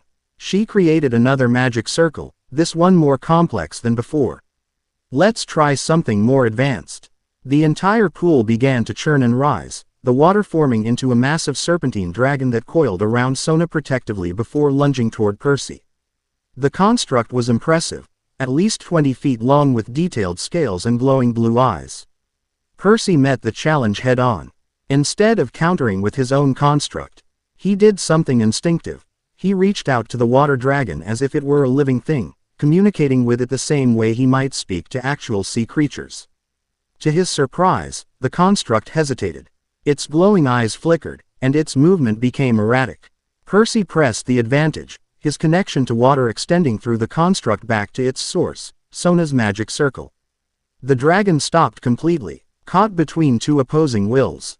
Then, slowly, it turned back toward Sona. Her eyes widened in genuine alarm. "Impossible," she whispered, frantically reinforcing her control through the magic circle. "You're redirecting the form itself, not just the element." The dragon hovered between them, trembling with the tension of their competing influences. Percy felt sweat beading on his forehead from the effort of maintaining the connection against Sona's skilled magical control. This was definitely pushing the limits of his abilities in ways he'd never attempted before. Finally, the construct collapsed, unable to maintain cohesion under the opposing commands. Water splashed back into the pool, leaving both Percy and Sona breathing heavily from exertion. "I think," Tsubaki said into the silence that followed, "we can call that a draw." Sona pushed her wet hair back from her face, composing herself with visible effort. "Yes, and a most informative one." She approached Percy, extending her hand. "Your hydrokinesis is remarkable, Percy Jackson. Different from anything in our magical records." Percy shook her hand, surprised by the genuine respect in her expression. "Your water magic is pretty impressive too. I've never seen anyone create constructs that complex before. The Sea-Tree family has refined water magic for generations," she explained with quiet pride. "But your ability to interact with magical constructs as if they were natural water is unprecedented." She glanced at Tsubaki. "We'll need to revise several theoretical parameters based on today's observations." Tsubaki nodded, already making notes. "Should I inform the Archduke of these findings?" "Not yet," Sona decided after a moment's consideration. "Let's conduct further tests first." She turned back to Percy. "Would you be willing to continue these training sessions? There's much we could learn from each other." Percy hesitated, remembering Akino's comments about political implications. But his curiosity won out. "Sure, as long as it helps me understand how my powers work here. That could be useful for getting home." "Excellent." Sona checked her watch. "We should conclude for today. You'll need time to prepare for Rias's rating game this afternoon." Percy had almost forgotten about the event. "Right. Thanks for the session. It was educational." As he toweled off and prepared to leave, Sona called after him. Percy. One more thing. When he turned, she continued with uncharacteristic hesitation. The abilities you demonstrated today, they exceed what our records suggest a demigod should be capable of, even one of your lineage. What are you saying? Simply that you should be cautious, she advised. Power attracts attention in our world, especially unusual power. And you, Percy Jackson, are very unusual indeed. With that cryptic warning, so similar to Ananke's in his dream, Sona gathered her notes and departed with Tsubaki, leaving Percy to wonder exactly what he'd revealed about himself during their friendly spar. The venue for the raiding game resembled a coliseum, though Percy knew the actual battle would take place in a pocket dimension created specifically for the event. He sat in a special viewing area alongside other observers, including Sona and members of her peerage who weren't participating. The raiding game system was developed after the Great War. Sona explained as they waited for the match to begin. It allows devils to test their strength and strategies without the destructive consequences of actual combat. So it's like a sport? Percy asked, watching as magical displays showed various statistics and odds for the upcoming match. A deadly serious one, Sona corrected. Raiding games determine rankings, which FFECT everything from political influence to territory rights. For high-ranking devils, especially those from the remaining pillars, performance here can make or break their future. And Rias is fighting because... Sona hesitated, then lowered her voice. The match was arranged as part of a marriage agreement between House Grimoire and House Phoenix. If Rias wins, she can nullify the engagement. Percy blinked in surprise. Arranged marriage. That's still a thing for devils. More common than you might think, Sona replied with a hint of something personal in her tone. Especially for those from the remaining pillars. Pure-blooded devils are rare now, so political matches are often arranged to strengthen bloodlines. Before Percy could respond to that concerning revelation, a magical announcement signaled the start of the match. The viewing screens activated, showing a perfect replica of Kuo Academy as the battlefield. Each team starts at opposite ends of the field, Sona narrated as the competitors appeared. Rias at the Occult Research Club building, Riser Phoenix at the Student Council room. Riser Phoenix, Percy repeated, seeing a tall blonde man with an arrogant expression. And what appeared to be 15 young women arranged around him. Who's that? Third son of the Phoenix family, Sona explained. Known for his regenerative abilities and his extensive peerage. All women, Percy observed dryly. What a coincidence. Sona's lips twitched slightly. Indeed, the Phoenix family is powerful but somewhat traditional in their attitudes. Riser especially has a reputation for collecting beautiful servants. Percy watched as the match began, quickly recognizing the strategic elements involved. It wasn't just about raw power, positioning, timing, and teamwork clearly mattered just as much. Rias's smaller group moved with coordination that spoke of extensive training together. They're good, Percy noted as Kiba and Kaneko executed a flawless pincer movement that eliminated 2 of Riser's pieces. Yes, but outnumbered, Sona pointed out. And Riser himself is formidable. The Phoenix family's regeneration makes them extremely difficult to defeat permanently. As if to demonstrate this point, the screens showed Akeno landing a devastating lightning attack on Riser, only for his charred body to heal almost instantly, flames knitting his flesh back together. That's going to be a problem, Percy muttered. The battle continued with increasing intensity. Percy found himself impressed by each member of the Occult Research Club. Kiba's swordsmanship was exceptional, his speed allowing him to engage multiple opponents simultaneously. Kaneko fought with surprising power for her size, literally punching opponents through walls. Akeno's lightning magic controlled entire sections of the battlefield. While Asia provided crucial healing support, Issei, who Percy had initially underestimated as the least experienced member, revealed an unusual sacred gear that doubled his power every 10 seconds, a potentially devastating ability if he could survive long enough to utilize it. But Riser's numbers advantage began to tell as the match progressed. One by one, As's peerage members were eliminated. First Kaneko, overwhelmed by multiple opponents, then Kiba, caught in a trap while defending Asia. Akeno lasted longer but eventually fell to Riser's queen, a formidable woman named Yubeluna with powerful explosion magic. Finally, only Rias, Issei, and Asia remained, cornered in the school gymnasium against Riser, his queen, and 4 remaining pieces. This doesn't look good, Percy observed, watching Rias's increasingly desperate expression. Can't she forfeit if it's hopeless? She could, Sona acknowledged. But that would mean accepting the marriage arrangement. Rias would rather fight to the last than surrender her freedom without a struggle. Percy understood that sentiment all too well. How many times had he faced impossible odds because the alternative was unacceptable? Still, watching his new friends being systematically defeated was difficult, especially knowing what was at stake for Rias. The final confrontation was brutal. Issei, utilely, Xing, his sacred gear's power doubling ability, managed to land several significant blows on Riser. For a moment, it seemed he might pull off a miracle. But Riser's regeneration proved too potent. No matter how much damage Issei inflicted, the Phoenix heir simply healed and continued fighting. It's the difference in experience and inherent ability, Sona explained quietly. Issei has tremendous potential, but Riser has centuries of combat experience and a bloodline ability that makes him nearly immortal in conventional combat. The end came swiftly after Issei finally collapsed from exhaustion. Asia was eliminated trying to reach him, and Rias stood alone against Riser and his remaining pieces. Though she fought valiantly, the outcome was inevitable. A magical announcement declared Riser Ph. Enix the winner as Rias fell to her knees, defeated physically and politically. So that's it? Percy asked, an uncomfortable knot forming in his stomach. She has to marry this guy now. The engagement will proceed as planned, Sona confirmed, her voice carefully neutral though Percy detected underlying concern. The ceremony is scheduled for 1 week from today, and she has no say in it. No way out. There are always options, Sona replied enigmatically, but few that wouldn't carry severe consequences for House Grimoire's standing. The viewing area began to empty as the match concluded. Percy remained seated, troubled by what he'd witnessed. The rating game itself had been impressive, a sophisticated combat system that allowed devils to demonstrate their abilities without the catastrophic damage of unrestricted warfare. But the stakes of this particular match left a bad taste in his mouth. I should check on them, he said, standing. Will they return here, or?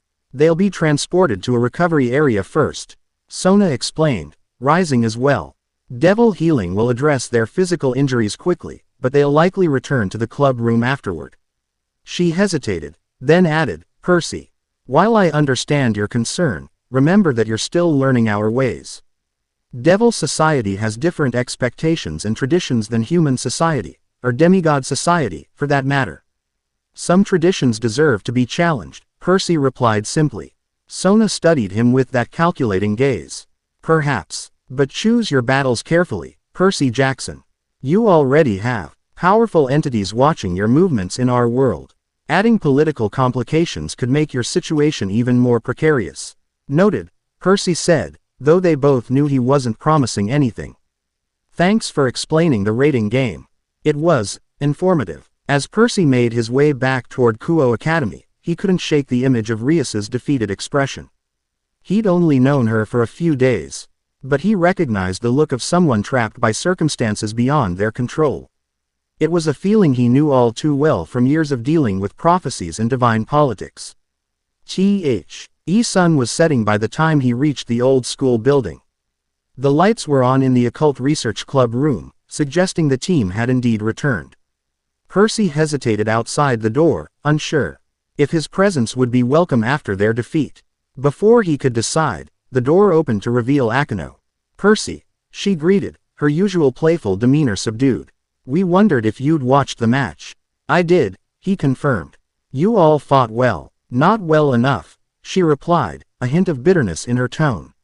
She stepped aside. Come in. Everyone's here. The atmosphere inside was somber. Kiba sat cleaning his sword with mechanical precision. Kaneko curled in an armchair, quieter than usual. Asia tended to Issei, who lay on a couch with bandages visible beneath his torn uniform. Rias stood by the window, staring out at the darkening campus with her back to the room. How is everyone? Percy asked, keeping his voice low. Physically, we're recovering, Akano answered. The rest will take time. Percy approached Rias cautiously. I'm sorry about the match. She didn't turn. Did Sona explain what it means? The engagement. Yeah. She mentioned it. Rias laughed softly, though there was no humor in the sound. Of course she did. Well, now you've had a comprehensive introduction to devil politics, combat, strategy, and arranged marriages all in one day. It's not right, Percy said simply. Right has nothing to do with it, Rias replied, finally turning to face him. Despite her defeat, she maintained her dignity. This is about bloodlines, politics, and tradition. My personal feelings are irrelevant. They shouldn't be. Perhaps not, she acknowledged. But that's the reality I was born into. She smiled sadly. Don't worry about me, Percy. I've known this might happen for years. At least Riser isn't the worst match possible, just arrogant, entitled, and convinced of his own superiority. High praise, Percy remarked dryly. That drew a genuine, if brief, smile from Rias. Indeed. But enough about my problems. Did your training with Sona prove useful?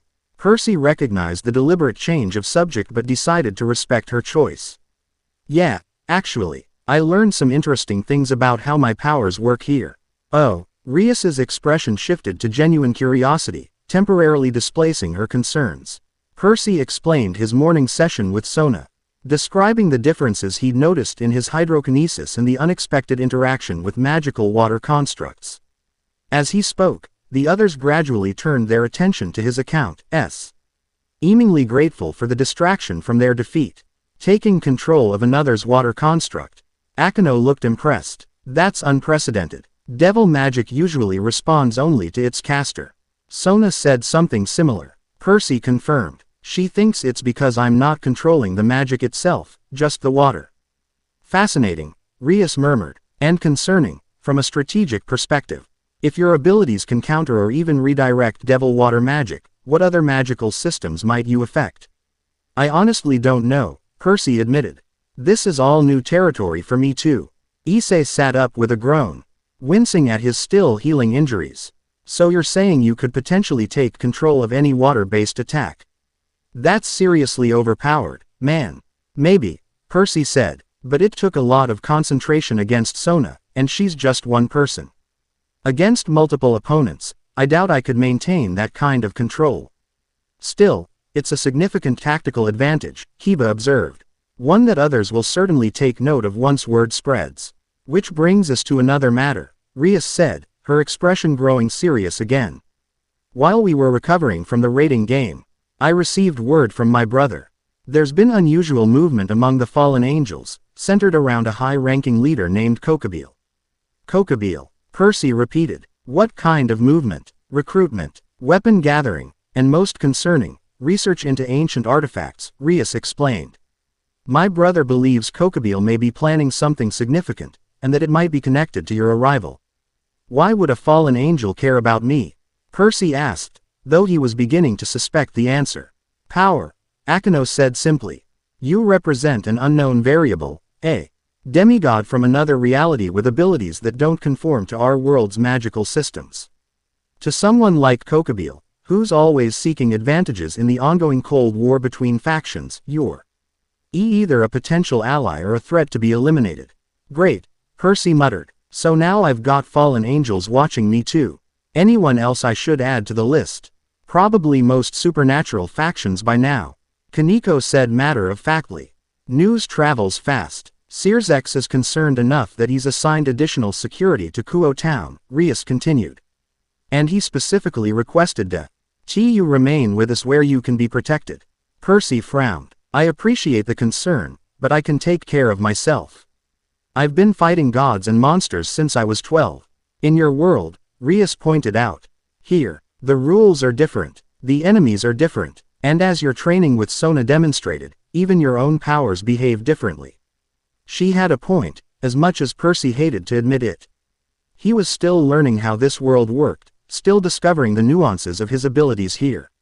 Rushing headlong into conflict would be reckless, even by his standards. Fine, he conceded, I'll stay close, but if these fallen angels are targeting me, I want to be involved in whatever countermeasures you're planning.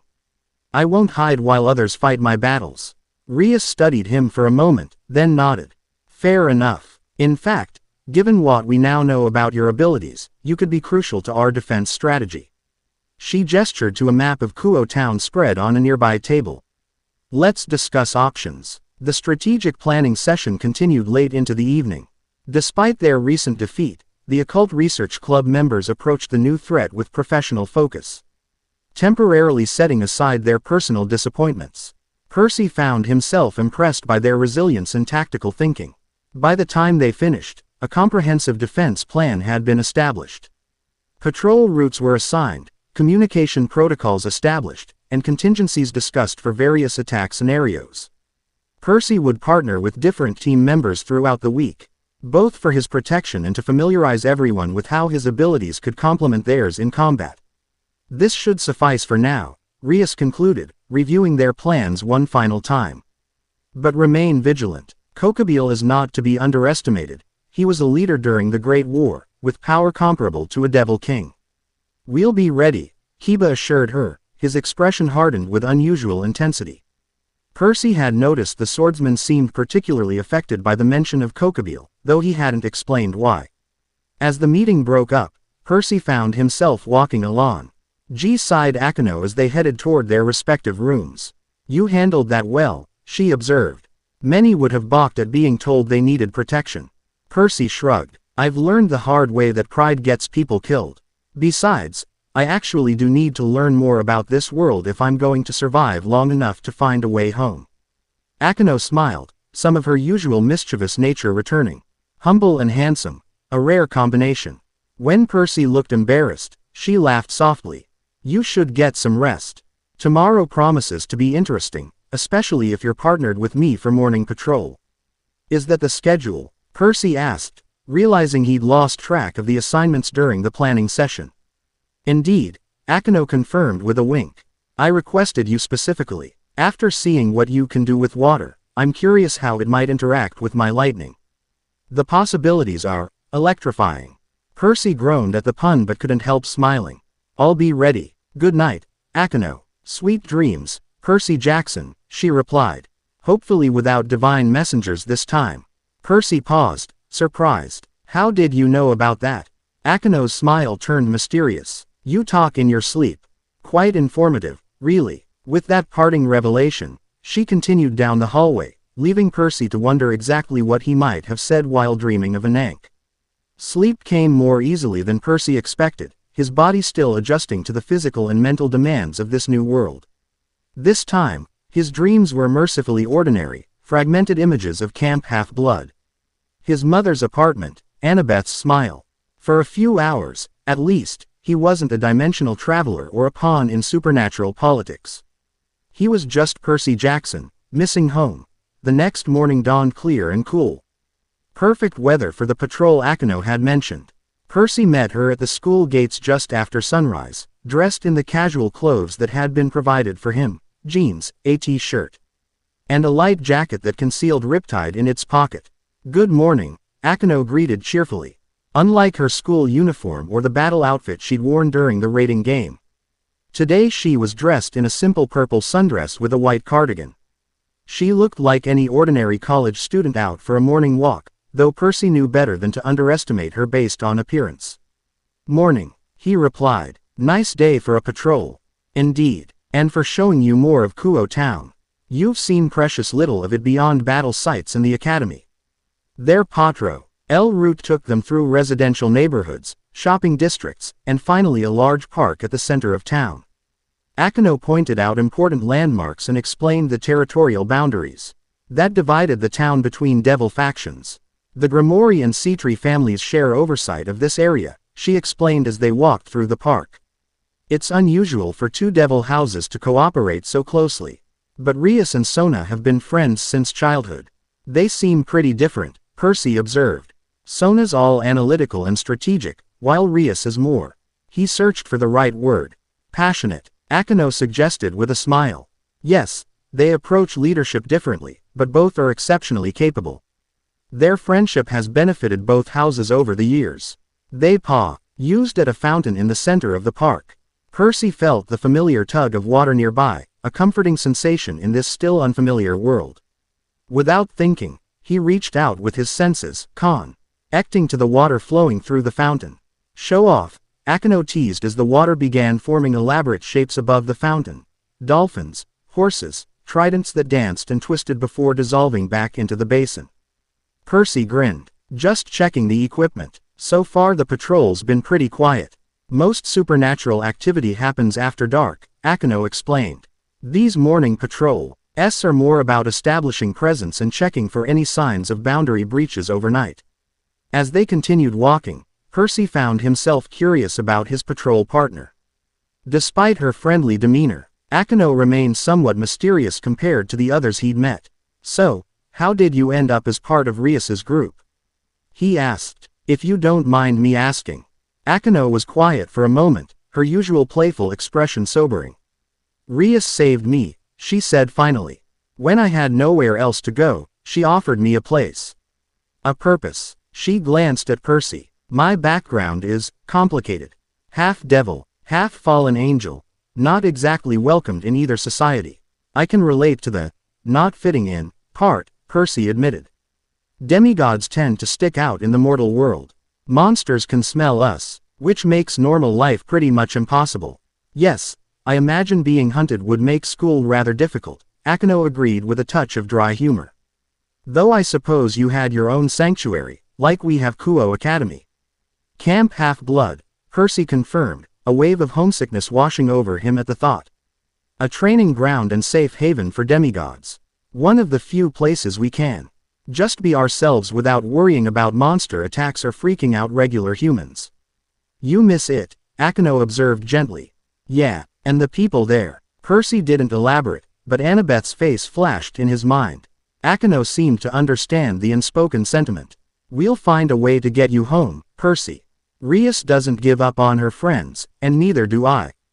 Thanks, Percy said, genuinely touched by the assurance. But until then, I'll do what I can to help here. Speaking of which, he gestured ahead, where a small group of people had gathered near the park boundary, their expressions angry and confrontational. Akino's eyes narrowed. Exorcists. Not fallen angels themselves, but humans who work for them. She studied the group carefully. They're not doing anything overtly hostile yet, but their presence here is unusual. This isn't their territory. Could they be connected to Kokobile? Percy asked quietly as they continued walking, now more alert. Possibly. Or they could be simple provocateurs. Testing our response. Akino maintained her casual demeanor, though Percy noticed subtle changes in her posture. She was ready to fight if necessary. Let's continue our patrol route. If they're watching us, I'd rather not show too much interest. They proceeded past the exorcists, who tracked their movement with hostile stares but made no move to intercept them. Once they were out of earshot, Akino created a small communication circle.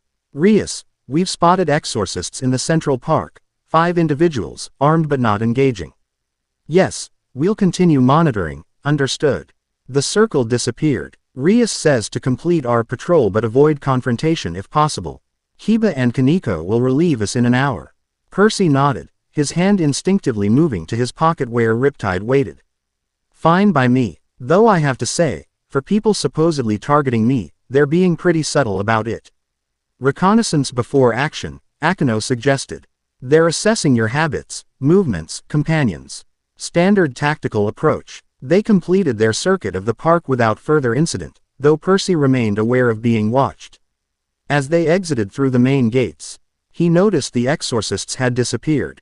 That's concerning, Akino murmured. I'd prefer to know where they went. Should we try to track them? Percy suggested. Akino shook her head. Too risky without backup. Let's report back to Rias and... She stopped abruptly, her eyes widening as she looked past Percy's shoulder.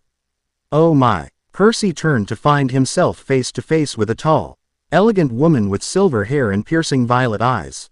Though she appeared human at first glance, something about her presence screamed, powerful supernatural being, to Percy's experienced senses. Akino Himahima, the woman acknowledged coolly, and Percy Jackson, the dimensional traveler everyone's talking about. Her gaze assessed Percy with clinical interest.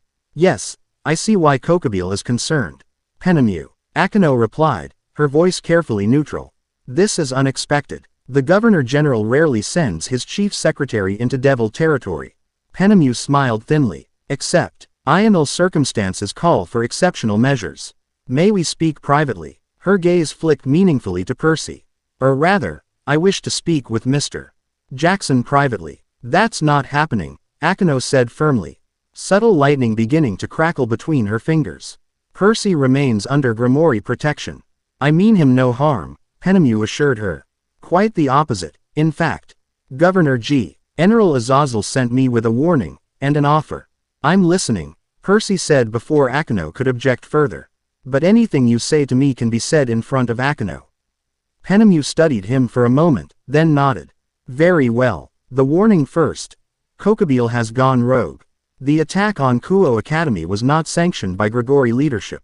In fact, we've explicitly forbidden any action against you, Mr. Jackson. Why would Kokobile target me specifically? Percy asked, though he was beginning to put the pieces together. Your arrival has disrupted certain equilibriums, Penemu explained carefully. Kokobile sees this as an opportunity to reignite the conflict between factions. He was never satisfied with the uneasy peace established after the Great War. And the offer? Akino prompted, still suspicious. Protection. Penemu replied simply. And information. Azazel is fascinated by your situation, Mr. Jackson. He believes he might be able to help you return to your dimension, given time to study the phenomenon. She produced a small card, offering it to Percy. This contains contact information, should you wish to speak with him directly. Percy hesitated, then accepted the card. Why would the leader of the fallen angels want to help me?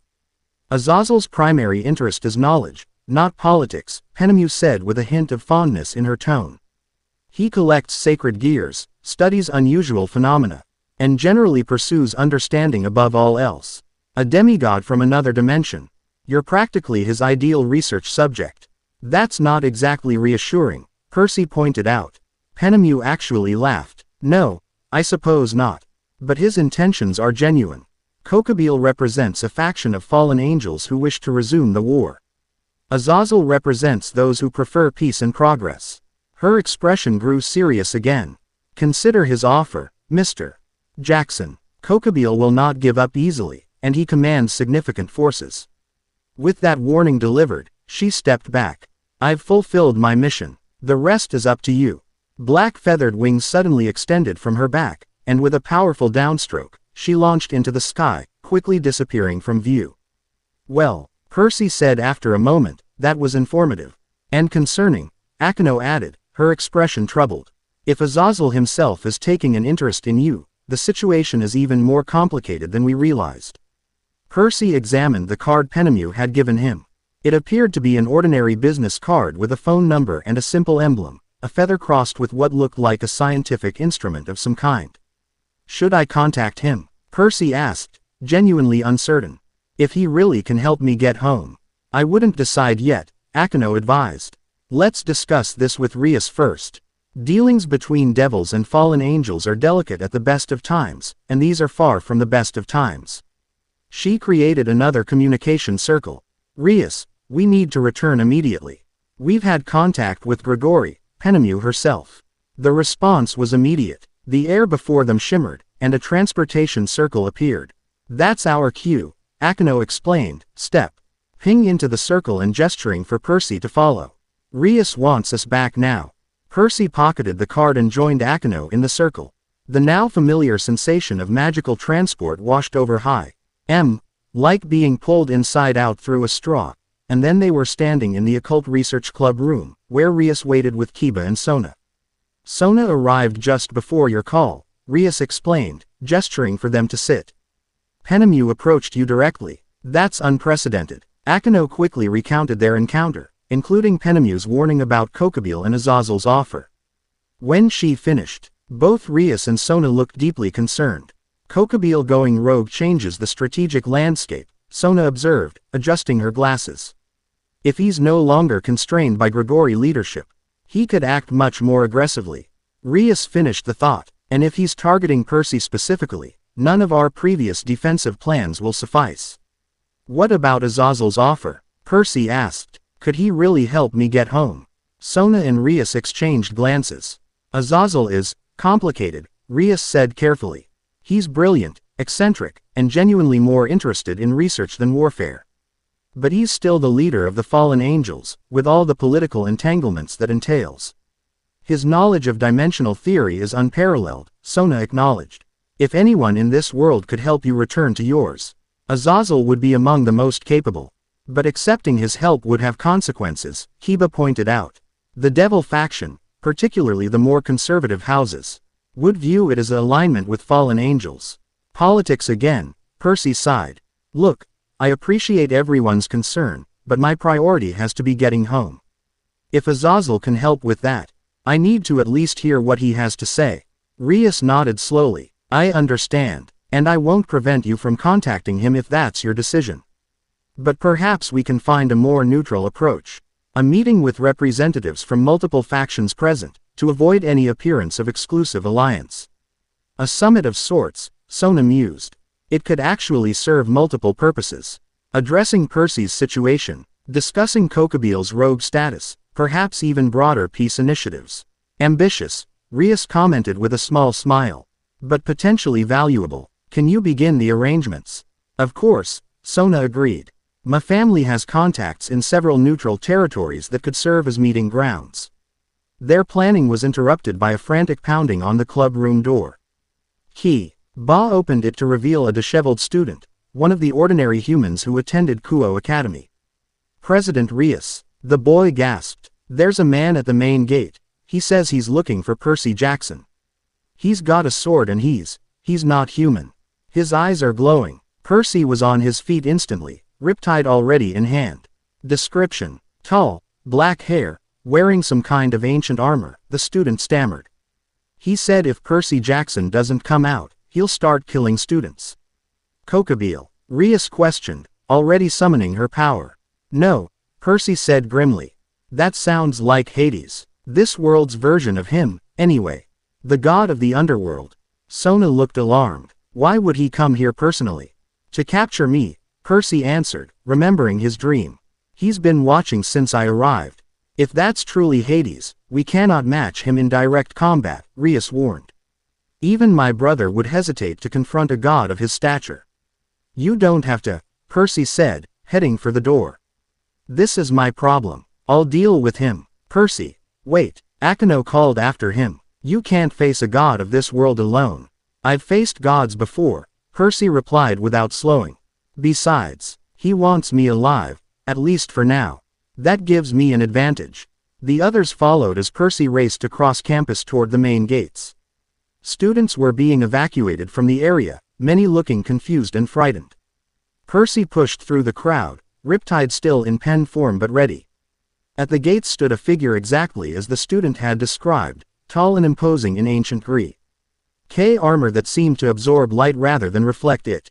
His face was handsome in a cold, cruel way, with eyes that glowed with unearthly power. This was unmistakably Hades, though not the version Percy had met in his own world. So, the god said as Percy approached, his voice carrying easily despite the distance. The son of Poseidon comes to face me. How predictably heroic. Percy stopped several yards away, aware of Rias, Akeno, Sona, and Kiba spreading out behind him. Lord Hades, he acknowledged with minimal respect. I understand you've been looking for me.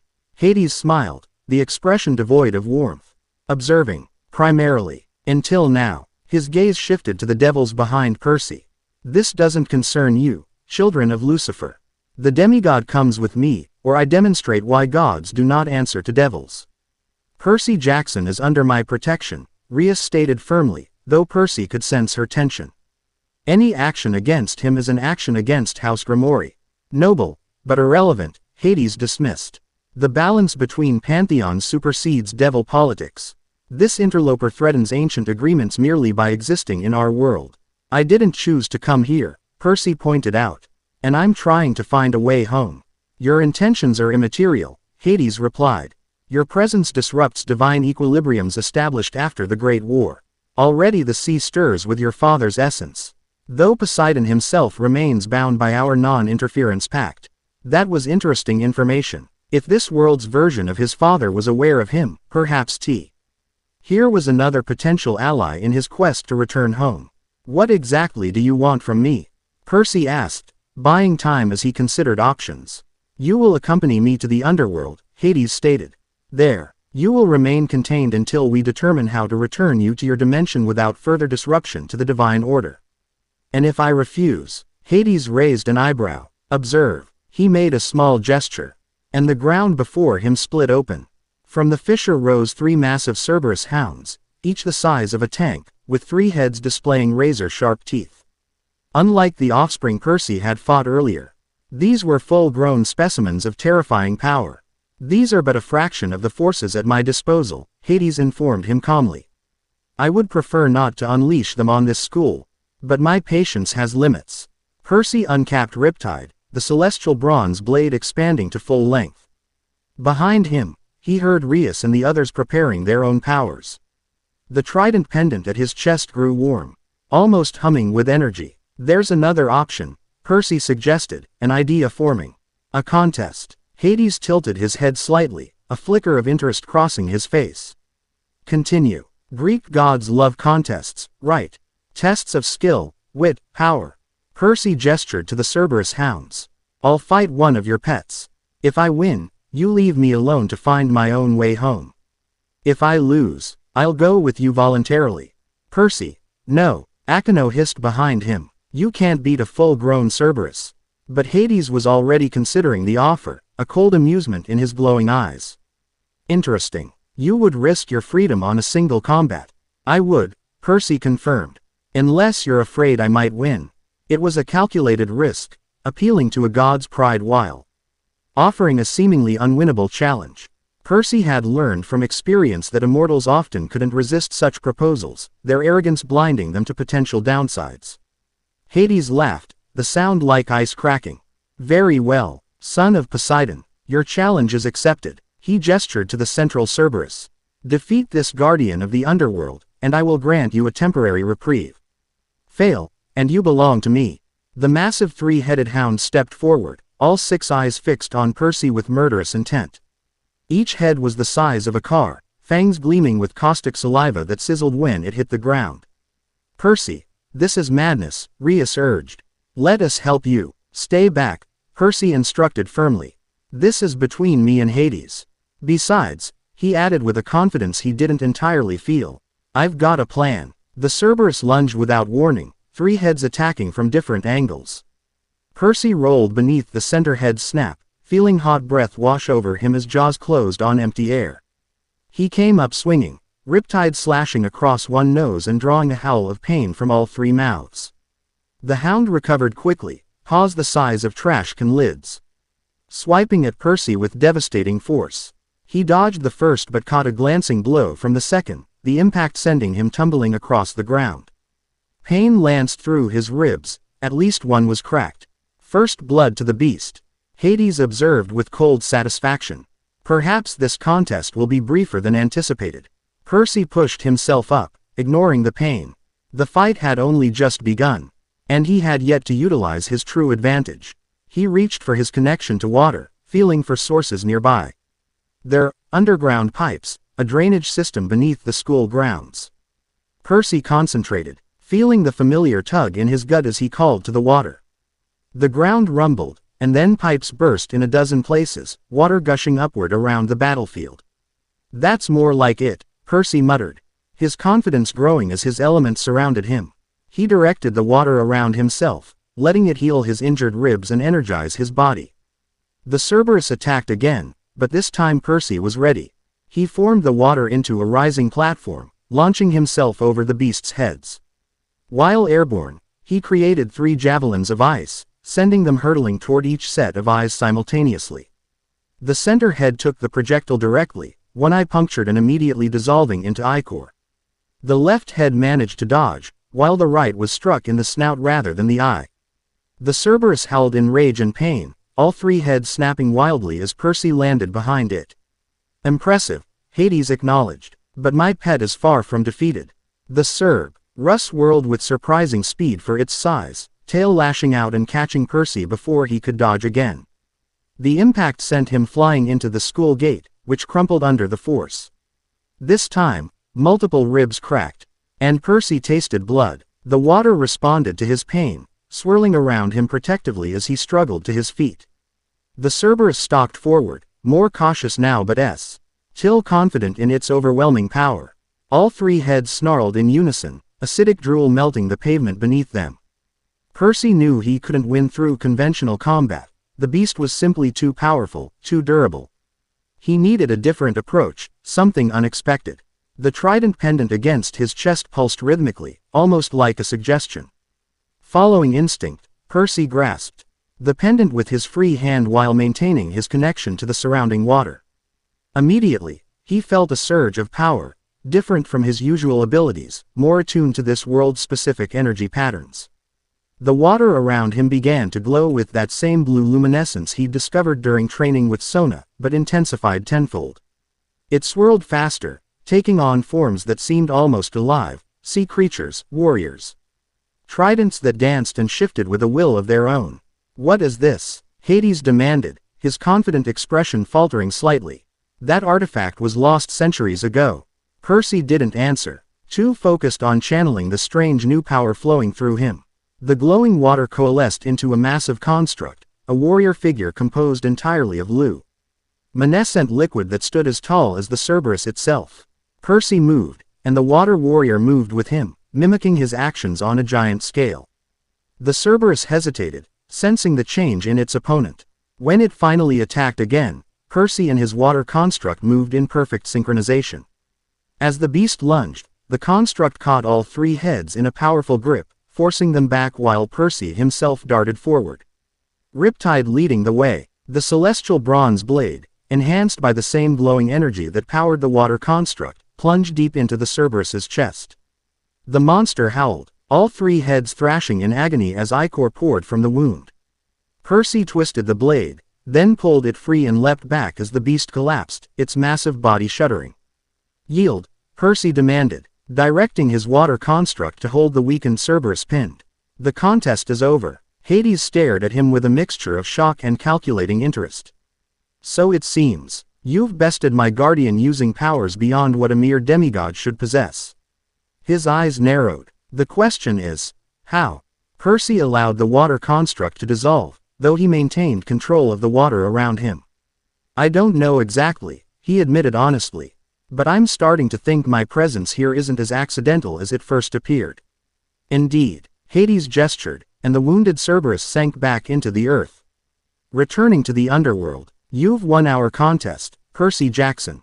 As agreed, I will grant you a temporary reprieve from my direct intervention."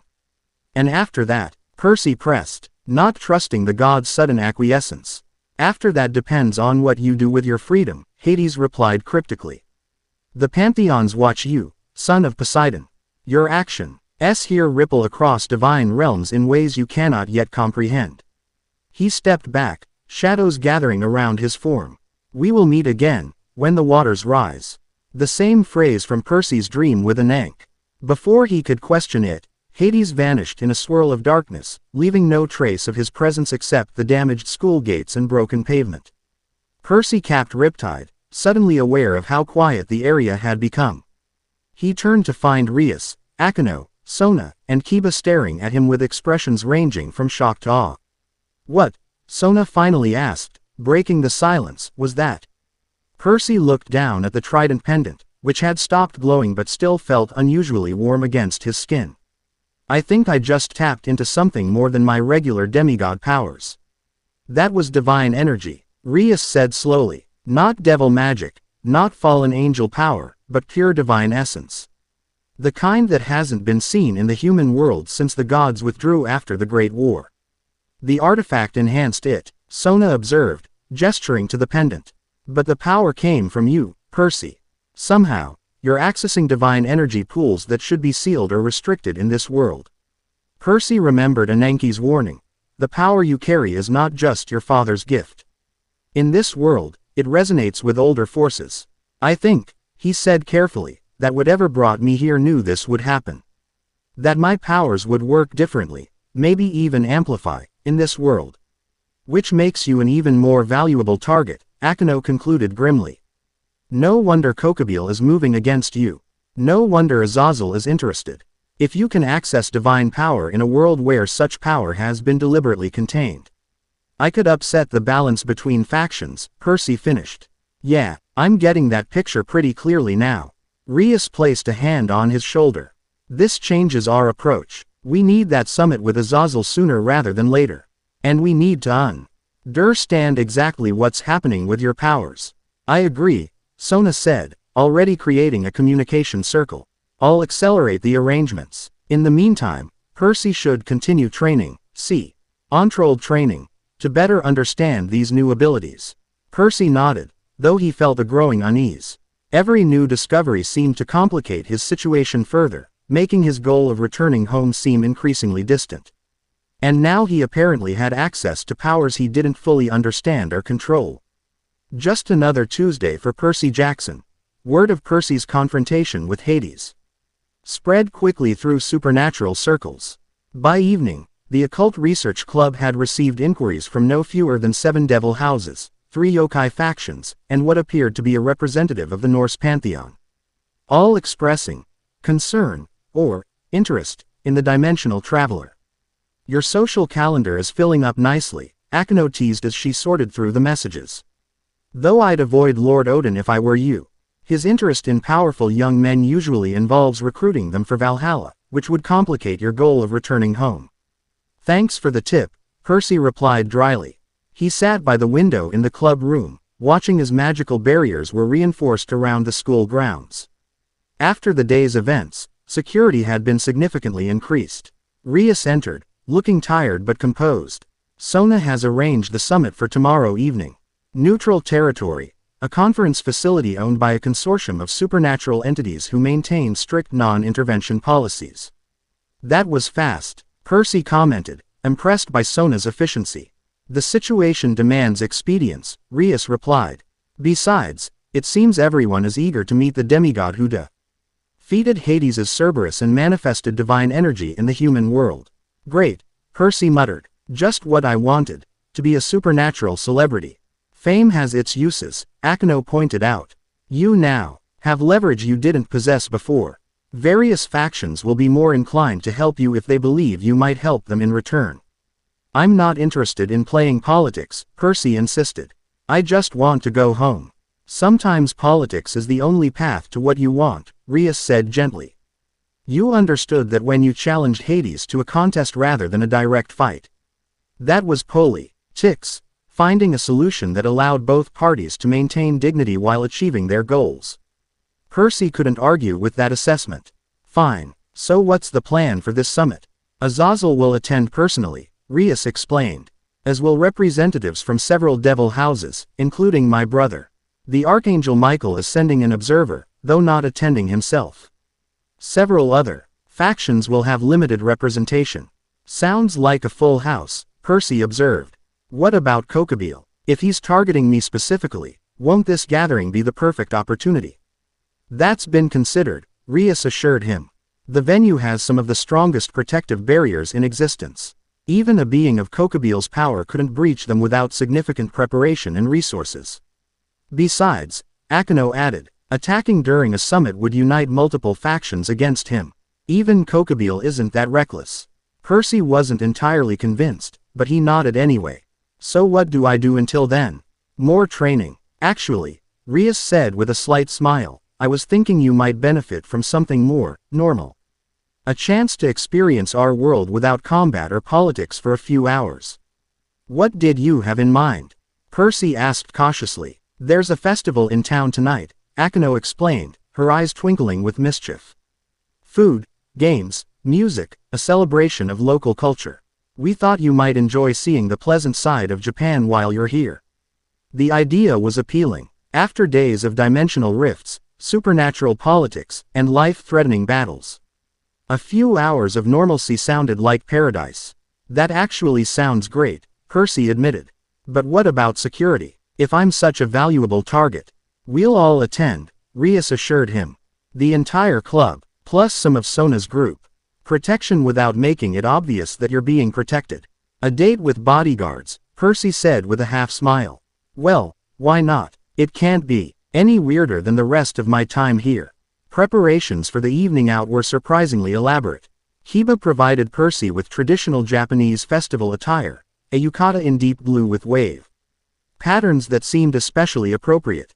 The girls disappeared to prepare their own outfits, while Issei, who had recovered from the raiding game, offered Percy tips on festival games and foods he shouldn't miss. The takoyaki at Miyamoto's stand is amazing, he insisted as they walked toward town, the sun setting behind the mountains. And don't skip the goldfish scooping, even though it's harder than it looks. Percy was grateful for the enthusiastic guidance. It helped distract from the subtle security formation the group had adopted around him. Kiba and Kaneko walking slightly ahead, Rias and Akeno flanking him. With Asia and Issei bringing up the rear. Casual to anyone watching, but strategically sound. The festival itself was a riot of color, sound, and delicious smells. Lanterns hung from strings crisscrossing the streets, casting warm light over crowds dressed in traditional attire. Food stalls lined the thoroughfare, offering everything from grilled squid to elaborately decorated sweets. Game booths challenged visitors to win prizes through skills of accuracy, strength, or patience. For a few hours, Percy managed to forget he was a dimensional traveler caught in supernatural politics. He tried foods he'd never heard of, laughed as Issei failed spectacularly at catching goldfish with a paper scoop, and watched Kaneko demolish a strength-testing game that involved hitting a pad with a hammer. The booth operator's shocked expression when the tiny girl sent the indicator past the super strength mark was priceless. Having fun? Rias asked, appearing beside him as he watched Akeno and Asia trying their luck at a ring toss game. She wore a crimson yukata with black flower patterns that complemented her hair perfectly. Yeah, actually, Percy admitted. This is nice. Seeing normal life here reminds me that there's more to any world than just its supernatural side. Rias smiled, a hint of sadness touching her expression. I'm glad. Sometimes I forget that that beyond devil politics and raiding games, there's this. She gestured to the festival around them. Simple joys, human connections. Percy remembered that Rias was still facing her unwanted engagement to Riser Phoenix. Despite her composed exterior, that pressure must be weighing on her constantly. For what it's worth, he said carefully, I think you deserve better than an arranged marriage to someone you don't love. Rias looked surprised by his directness, then sighed softly. It's complicated. The devil population has been declining since the Great War. Pure-blooded devils especially are rare now. Political marriages are seen as necessary for our survival as a species. There's surviving and then there's living, Percy pointed out. Trust me, I know the difference. I've faced save the world situations to understand sacrifice, but sacrificing your happiness for politics. That's a steep price. Perhaps, Rias acknowledged. But what alternatives exist? My brother challenges tradition where he can. But even he acknowledges the reality of our diminished numbers. Before Percy could respond, a commotion near the center of the festival caught their attention. People were gathering around what appeared to be a small stage, where musicians were setting up traditional instruments. The dance exhibition, Rias explained. A highlight of the festival. Local masters demonstrate traditional dances.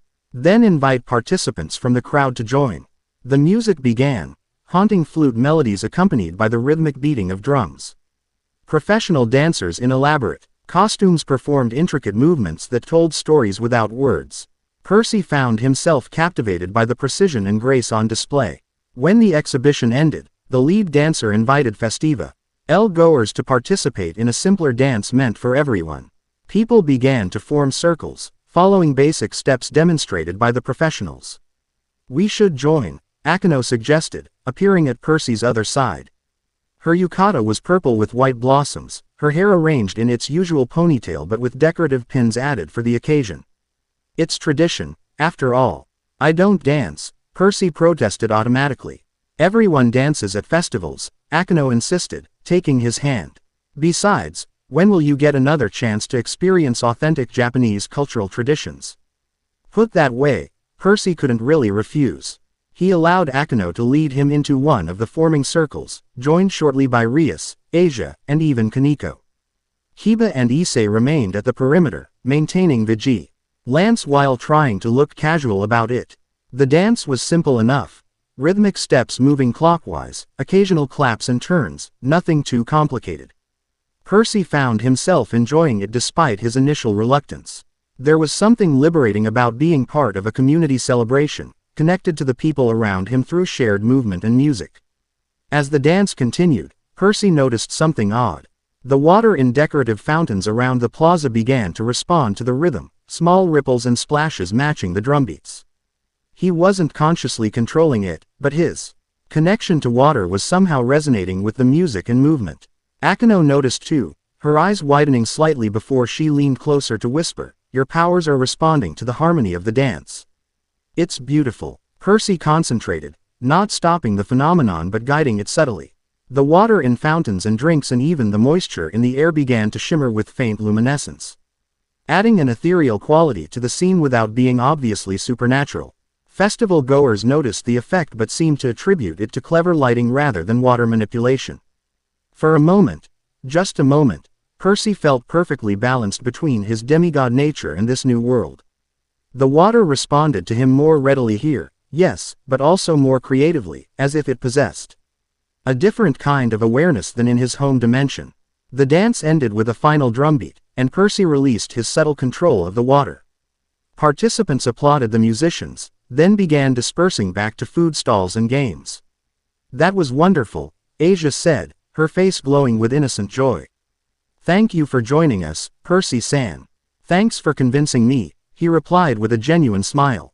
"It was..." A deafening explosion cut off his words. The ground shook violently, and people screamed as a fireball erupted from the far end of the festival. Ordinary humans began running in panic, while Percy and his companions immediately shifted to alert stances. "That's no accident," Ria stated, her expression hardening.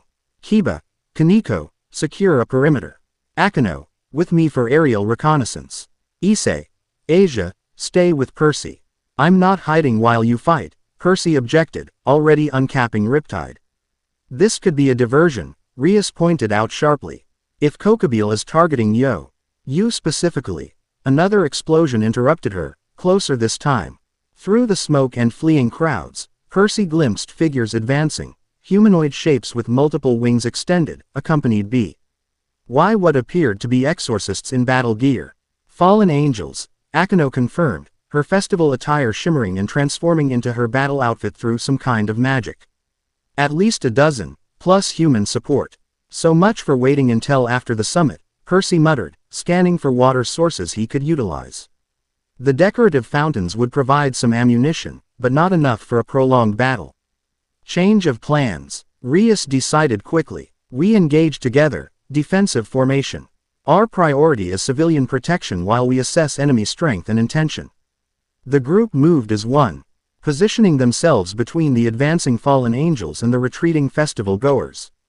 Percy stayed near the center, Riptide ready as he gathered water from nearby sources. The Saint wave of attackers reached them quickly, exorcists wielding light swords and guns that fired bullets of condensed light energy. Kiba met them head-on, his own sword a blur as he parried and countered with inhuman speed. Kaneko flanked him, her small form delivering devastating punches that sent armored exorcists flying. Akeno took to the air, lightning crackling between her fingers as she engaged fallen angels attempting to flank from above. Rias remained grounded, directing crimson destruction energy with precise control to prevent collateral damage to the festival structures.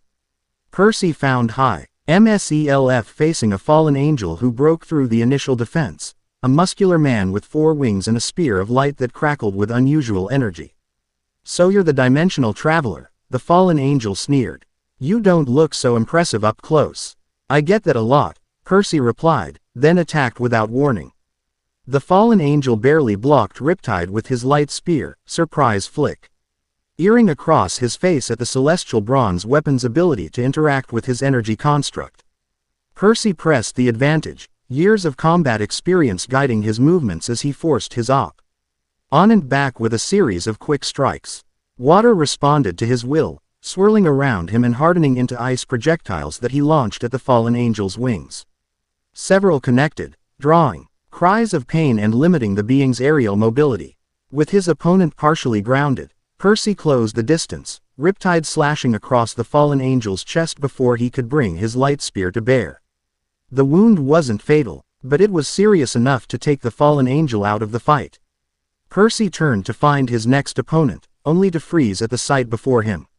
The air at The center of the plaza shimmered and tore open, revealing a tall figure stepping through what appeared to be a dimensional rift similar to the one that had brought Percy to this world. The newcomer radiated power that dwarfed the other fallen angels. 10 massive black wings extended from his back, and his eyes glowed with malevolent energy. Kokabeel, Rias identified, her voice tight with tension. The fallen angel of stars.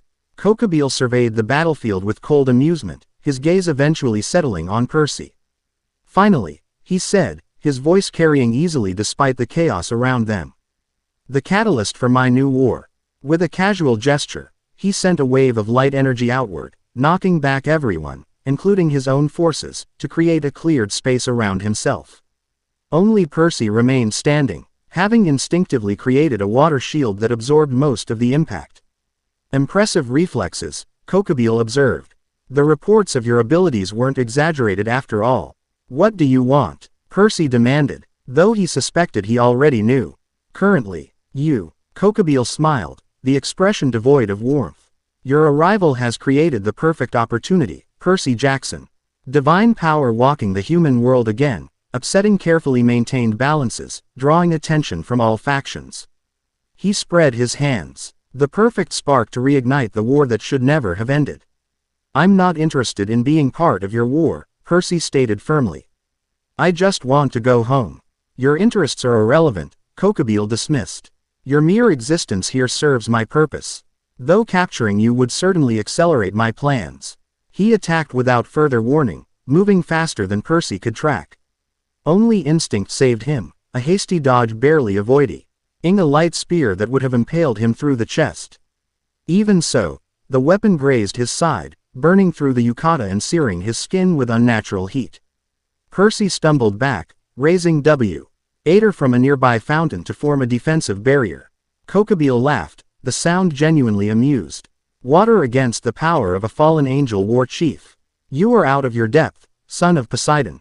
He gestured, and Percy's water shield shattered, the liquid evaporating instantly under intense heat. Before Percy could gather more water, Kokabeel was upon him, moving with speed that made even experienced combatants like Kiba look slow by comparison.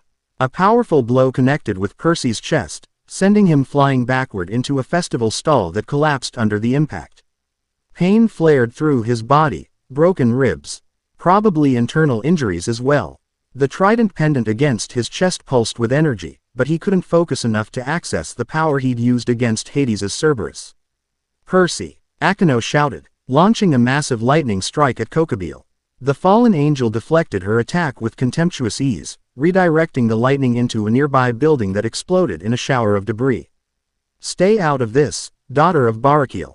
Your mixed blood disgusts me, but I have no quarrel with you today. Rias and the others converged, positioning themselves protectee. Veli around Percy as he struggled to his feet. Blood trickled from a cut on his forehead, clouding his vision. You will not take him, Rias declared, crimson energy swirling around her in a destructive aura. The House of Grimoire stands with Percy Jackson. As does the House of Citri, came Sona's voice as she arrived with her peerage, having apparently been summoned by the commotion. She immediately began creating complex magic circles, establishing a defensive perimeter.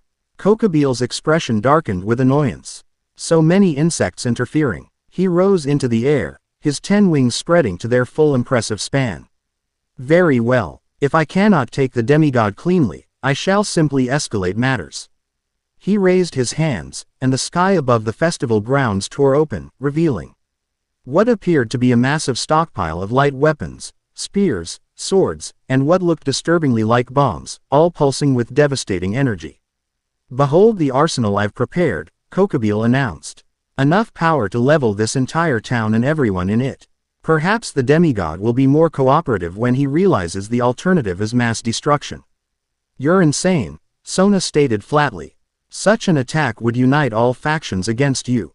Precisely, Kokabeel laughed, genuine madness gleaming in his eyes. War, glorious war, as it should have continued centuries ago. The strong will rise, the weak will perish, and the natural order will be restored. Percy struggled to his feet, ignoring the pain of his injuries. The trident pendant continued to pulse against his chest, more insistently now. He grasped it, trying to channel the power he'd accessed during his fight with the Cerberus. Nothing happened. It responds to necessity, not desire, Kokobile observed with cruel amusement. The old artifacts have their own will, their own conditions. You cannot simply command their power. Percy cursed under his breath. If he couldn't access that enhanced power, they were in serious trouble. Kokobile outmatched all of them individually, and even together, their chances looked grim, especially with that arsenal of light weapons hovering overhead. Then, unexpectedly, salvation arrived from an unexpected quarter. A new dimensional tear opened, different from Kokobile's, smoother somehow, more controlled. Through it stepped a man with black hair streaked with blonde in front. Dressed casually in what appeared to be a yukata similar to what the festival-goers wore, though his was open at the chest revealing a muscular build. Despite his relaxed appearance, power radiated from him in waves that matched or even exceeded Kokobile's. Azazel, Kokobile hissed, his expression shifting from triumph to wariness. Kokobile, the newcomer greeted pleasantly, as if they'd met at a social gathering rather than a battlefield. I see you're still terrible at following instructions. Don't attack the dimensional traveler. Seemed like a simple enough order, but apparently it was too complex for you. You've grown soft, Kokobile spat. Collaborating with devils, making peace overtures to angels. You've forgotten what we are, warriors, conquerors. What we are, Azazel corrected mildly, is evolved. At least, most of us have evolved. He glanced at Percy and the others. You all look terrible. Festival fashion really doesn't hold up well in combat, does it? Despite the dire situation, Percy almost laughed at the incongruous observation. There was something disarmingly casual about Azazel that reminded him a bit of Apollo's more laid-back moments, though with an underlying sharpness that suggested dangerous intelligence. This doesn't concern you, Governor General, Kokobile warned, the arsenal of light weapons still hovering ominously. Leave now, and I'll see. On-site or your interference a momentary lapse rather than outright treason against our kind. Azazel actually rolled his eyes. Dramatic as ever. No, I don't think I'll be leaving. In fact, he snapped his fingers, and the dimensional tear behind him widened. Through it poured dozens of fallen angels, all wearing what appeared to be standardized battle uniforms, moving with military precision. They quickly surrounded Kokobile's forces, cutting off escape routes and establishing a containment perimeter. The Grigori elite guard, Akino whispered, sounding impressed despite herself. Azazel's personal troops. They rarely operate openly. Special circumstances call for special measures, Azazel said with a shrug. Now, Kokobile, be a good war chief and stand down. Your little rebellion ends here. Kokobile's face contorted with rage. Never. I'll destroy this entire town before surrendering. He gestured sharply, and several of the light weapons began to descend toward the festival grounds. Azazel sighed, as if dealing with a particularly stubborn child. Always the hard way with you. He raised one hand, revealing what appeared to be a mechanical gauntlet with glowing purple crystals embedded in its surface. Downfall Dragon Spear, activate. The gauntlet transformed, expanding to cover Azazel's entire arm in draconic armor that pulsed with tremendous power. With a casual gesture, he neutralized the descending light weapons, reducing them to harmless particles that drifted like snow over the battlefield. A sacred gear, Percy questioned, recognizing the term from his conversations with Rias and the others. An artificial one, Sona explained quietly. Azazel is renowned for his research into sacred gear systems. He created that one himself, based on one of the Dragon Emperors. Kokobile, seeing his arsenal neutralized and his forces surrounded, looked increasingly desperate. This isn't over, he snarled. The war will come, whether you wish it or not. The old balances are already crumbling. With a final gesture of defiance, he created a light spear larger than any he'd wielded before and hurled it, not at Azazel or the devils, but directly at Percy. Time seemed to slow. Percy saw the massive spear approaching, too fast to dodge in his injured state. The trident pendant against his chest suddenly blazed with blue light, responding to the imminent threat. Acting on pure instinct, Percy raised his hand, channeling power through the ancient artifact. Water materialized from nowhere, not drawn from existing sources but seemingly created from pure energy. It formed a shield before him, glowing with the same divine luminescence he'd manifested against the Cerberus. When the light spear struck this barrier, instead of shattering it, the weapon was absorbed, its energy converted and redirected. A beam of combined energy, light and water, destruction and creation, shot back along the spear's path, striking Kokobeel squarely in the chest. The fallen angel war chief had no time to react, his expression shifting from rage to shock as the energy engulfed him. When the light faded, Kokobeel remained standing, but his wings hung limp, and a circular pattern was burned into his chest, the symbol of a trident surrounded by waves. Fascinating, Azazel commented, studying the mark with scientific interest. Divine energy conversion and redirection. That's not standard demigod hydrokinesis. Kokobeel collapsed to his knees, his power visibly diminished. The Grigori guards moved in quickly, restraining him with what appeared to be specialized binding magic. Take him back to headquarters, Azazel ordered. Full containment protocols. I'll deal with him personally later. As his troops secured Kokobeel and began rounding up the remaining fallen angels and exorcists, Azazel approached Percy and the others. Well, he said cheerfully, this wasn't exactly how I planned to meet you, Percy Jackson, but I suppose it's fitting. Chaos seems to follow you across dimensions. Percy winced as Asia began healing his injuries, her sacred gear emitting a gentle green glow. Thanks for the timely rescue. Though I'm curious why you were close enough to intervene so quickly. Azazel grinned, unembarrassed. I've been monitoring you since you arrived. Not directly, that would be intrusive, but I keep tabs on dimensional anomalies. They're something of a hobby of mine. He gestured to the festival around them, now largely abandoned except for supernatural entities. I was actually enjoying the takoyaki when Kokobeel made his move. Terrible timing. I hadn't even tried the chocolate bananas yet. Despite the absurdity of discussing festival food after a life or death battle, Percy found himself liking Azazel's irreverent attitude. It was a refreshing change from the formal posturing of most supernatural leaders he'd encountered. I believe we had a summit scheduled for tomorrow, Rias said, her tone respectful but firm. It seems the agenda has become even more relevant. Indeed, Azazel agreed. Though perhaps we should relocate somewhere less. He glanced at the destroyed festival stalls and scattered debris, chaotic for preliminary discussions. And you all could use medical attention beyond what the healing nun can provide. Sona stepped forward. My family maintains a secure facility nearby. It could accommodate immediate needs while preparations for tomorrow's formal summit continue. Azazel nodded approvingly. Practical as always, heir of Cetri. Lead the way. As they prepared to leave, Percy took a final look at the devastated festival grounds. What had begun as a simple evening of cultural experience had ended, like so many things in his life, in supernatural conflict. But unlike previous battles, this one had revealed something significant. His power in this world was evolving, connecting to energies he didn't understand. And that made him both valuable and dangerous to everyone around him. The trident pendant had gone dormant again, cool against his skin. But Percy could still feel something different inside himself, a resonance, a connection to this world's supernatural currents that hadn't existed before. Somehow, he was adapting to this reality, his demigod essence interacting with the metaphysical structures in ways no one had anticipated. The question was, had he been brought here precisely because of that potential? And if so, by whom? As they departed the ruined festival, Percy couldn't shake the feeling that he was moving inexorably toward answers, but that those answers might change everything he knew about himself and his place in the multiverse. The revelation, when it came, would rock the foundations of multiple worlds. Chapter 2